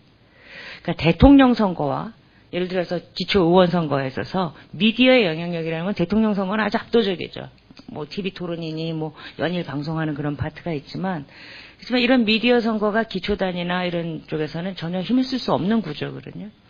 아까 가장 중요한 키는 선거 기간이라고 볼 수 있습니다. 이 선거 종류, 유형에 따라서 달리 가지고 가는 거는 선거 기간과도 관리되는데 동시 선거에 있어서 이 선거 기간은 오히려 많은 정보가 사람들을 헷갈리게 하고 혼란스럽게 하고 그래서 오히려 규제가 필요하다는 얘기까지 할 지경이라면은 그 파트는 우리가 무엇을 위한 자유냐 올바른 선택을 위한 충분한 정보다. 이게 다 추상적이잖아요. 올바르다는 말도 그렇고 충분하다고 하는 표현도 그렇고 입장에 따라 다를 수 있기 때문에 그런 파트랑 그다음에 이제 정책 투표를 하기 위한 이제 캠페인 여러 가지 규제를 해제하자는 얘기가 있는데 추가로 주민 투표 지방선거에서는 최근에 이제 지방선거와 연계해서 이 세미나도 있으니까 지방선거에서는 사실 주민 투표가 동시 선거로 이루어져야 그것이 진정한 이제 정책 중심의 후보 선택이 되는 내지는 정당에 대한 선호를 형성할 수 있는 그런 중요한 방법인데 그건 지금 다 금지되고 있거든요. 그런 파트도 좀 보완해서 논의할 수 있으면 좋겠고 또 하나 제가 이 선거제도 개혁 제목은 이제 이렇지만은 여기서 다뤄야 될 중요한 가치 중에 하나가 실효성입니다. 그러니까 관리하는 차원에서 가장 중요한 거는 실효성 평가 기준의 실효성이라고 할 수 있는데 사실 불법 이 단속 건수가 많다라는 거는 어떤 면에서 불법자를 양산해내고 있는 그런 얘기도 되고 이 법의 실효성이 없다라는 반증이기도 할 수 있거든요. 그래서 그런 얘기 그 다음에 제가 굉장히 인상적이었던 얘기 중에 이 제도가 갖는 약자에 대한 배려 굉장히 좋았어요. 특히 공정성, 평등 이런 걸 강조하는 데 있어서는 그러려면은 여기서 중요하게 다뤄야 되는 기탁금 반환 요건이라든가 그 액수라든가 그 다음에 후원에 이것이 제가 지방선거 분석할 때만 해도 광역단체장만 됐었거든요. 지금 기초단체장이 되는지 모르겠습니다. 그런 거에 있어서의 차별성 얘기를 막 하고 그랬었는데 그 부분은 굉장히 중요한 파트인 것 같습니다. 기탁금 부분은. 그래서 기탁금을 반환했을 때의 요건들 그래서 몇 프로를 득표하면은 몇 프로를 준다 하는 것들이 완화되고 있는 그런 추세가 보다 다양한 후보군들을 끌어오고 있는지 또 하나 역으로 말씀드린다고 한다면 선거 관심을 떨어뜨리고 있는 것 같지는 않습니다. 왜냐하면 투표율의 상승 형세가 계속 이렇게 밝혀지고 있으면 재미없는 선거일 수는 있어도 관심이 떨어지는 선거인 것 같지는 않다. 근데 그 관심이라는 것이 선거 운동을 통해서 이렇게 높아지는 그런 부분은 아닐지라도 깊어질 수 있는 부분들을 막는 그런 파트는 아닐까 하는 그런 생각을 잠시 해봤습니다. 이상입니다. 네, 고맙습니다. 시간이 한 10분 정도 남았는데 사회자로서 두세 가지만 좀 꼭 말씀을 드리고 싶은 것이 첫 번째는 이 2004년에 이 선거법, 정당법, 정치자금법이 개정된 그 역사적 맥락을 좀 이해를 할 필요가 있을 것이라고 생각을 합니다. 여러분들은 어떻게 생각하는지 몰라도 이 2004년에 제도 변경은 가히 혁명적이라고 저는 생각을 하거든요. 이게 2004년 총선을 앞두고 새로 창당된 열린우리당과 그 다음에 차떼기 정당, 그리고 또 이 대선자금 수사, 그리고 수십 명의 국회의원들이 구속되는 이런 한국 정치사에서 찾아보기 힘든 그런 배경 속에서 정치권이 엄청난 위기감을 느꼈기 때문에 이게 가능했지. 앞으로 이런 변화를 할 수 있는 법 개정은 제가 봤을 때 이루어지기는 거의 불가능할 거라고 생각을 하거든요. 그렇기 때문에 2004년에 이런 것이 어떻게 해서 가능했느냐 하는 것과 또 이러한 것이 받아들여진 그런 배경에는 사실 이 민주화를 하면서 정당법이나 선거법이나 이런 것이 부분적으로 많이 고쳐졌지만 권위주의 유산이 그대로 남아있다고 하는 평가에서 출발을 했기 때문에 이것을 바꿀 수 있는 그런 것이 마련되었고 그리고 이제 아주 마이너한 거지만 이게 사실 언론에서 잘못 알려져 가지고 오세훈법으로 자꾸 이해를 하는데 오세훈은 정치자금법 소위원회 간사를 맡았고 선거법 소위 간사는 원희룡이었고 그 다음에 정당법 소위원회 간사는 심재철이었습니다. 그리고 이 전체 정치개혁특위 국회 정치개혁특위는 이재호 의원이 맡았습니다. 그 전에 2003년에 모교상 씨가 이 적당히 개정안을 만들어 가지고 통과시키려고 그랬을 때 2003년 12월 31일 날 국회에서 난투극이 벌어져서 정치개혁 특위가 개정안을 통과시키지 못하고 그러면서 1월 달에 이제 안대희 씨가 수사 결과를 발표하면서 이제 정치개혁 특위 위원장이 이재호로 바뀌면서 이재호 의원이 어떤 생각을 했냐면은 자기의 국회의원직을 걸고 이것을 한번 자기의 정치인 업적으로 해보겠다고 결심을 하면서 이제 그 당시 한나라당의 선거 전략에도 서로 이 입장이 완전히 바뀌어가지고 개혁을 이 정치법 개혁을 통해서 선거에 어떻게 이겨보자. 그러니까 개혁 경쟁을 3개 정당이 하게 되는 그런 과정을 거쳐서 이게 나온 것 같아요. 그러니까 그런 것이 우리가 정치학자들이 좀 깊이 있게 연구를 함으로써 앞으로 이 세 개의 법을 곤칠 수 있는 그러한 논리나 근거나 또 구체적인 어떤 것을 좀 제시해 주는데 도움이 되지 않을까. 그러니까 그런 것을 알아야만 지금 정치권이나 이런데 잘 전달할 수 있는 그런 것이 아니냐 이런 생각을 합니다. 두 번째는 이거 아주 논쟁적이지만 저는 사실 2004년 이 세 개의 법안이 통과되고 난 뒤에 가장 정치적인 효과, 제도적인 효과라는 것은 이 정당이 약화되었다는 겁니다. 정당이 엄청나게 약화되었다고 저는 판단을 하거든요. 그러니까 조직으로서의 정당이 굉장히 약화된 거죠. 왜냐하면 매스미디어 위주로 선거를 가겠다고 했기 때문에 그 이후에 정당 조직국이라는 것이 유명무실해졌다고 할 수가 있습니다. 그리고 미디어 전문가 이런 사람들이 굉장히 그 정당에서 역할이 커지는 그런 것이거든요. 그래서 조직으로서의 정당 그리고 유권자 속의 정당은 굉장히 약화된 거죠. 더군다나 지구당이 법적 지위를 박탈당했기 때문에 당원협의회하고 이 지구당하고는 그거는 천냥지 차이에요. 당원협의회는 정말 밑강이라고 오랜 귤이라고 생각하면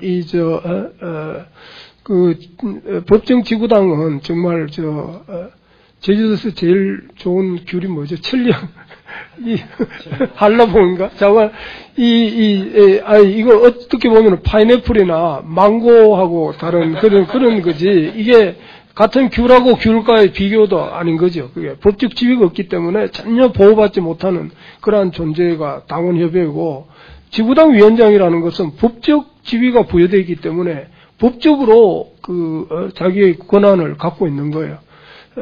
지금은 당원협의회장이 시군구에 가서 자기가 어떤 공식적인 행사를 할 때 자기 자리가 없습니다. 그러나 과거에는 지구당 위원장이 자리가 없으면은 그건 있을 수가 없는 일이죠. 법적으로 그건 자기의 자리가 있기 때문에. 그러니까 정당이 유권자 속의 정당 또 조직으로서의 정당이 굉장히 약화되고 이제 정부 속의 정당만 남아 있는 거죠. 그래서 이게 지금 아주 기형적으로 되어 있다는 거죠. 무슨 얘기냐? 유권자의 지지 기반 그리고 또 조직으로서의 동원력 이런 것이 굉장히 약화되어 있어서 국회에만 있고 행정부에만 이제 당이 남아 있는다는 얘기는 이 시민사회나 매스미디어가 틈을 정당이 조직으로서의 역할이나 또 유권자 속의 역할을 못하니까 시민사회나 매스미디어 역할이 상대적으로 굉장히 커져버려 가지고 사실 지금 정치권이 고통을 엄청나게 받고 있다고 생각을 하거든요. 저는 세월호 사건도 그런 점에서 이 얘기가 좀 설명이 될 수 있는 여지도 상당히 많다고 생각합니다.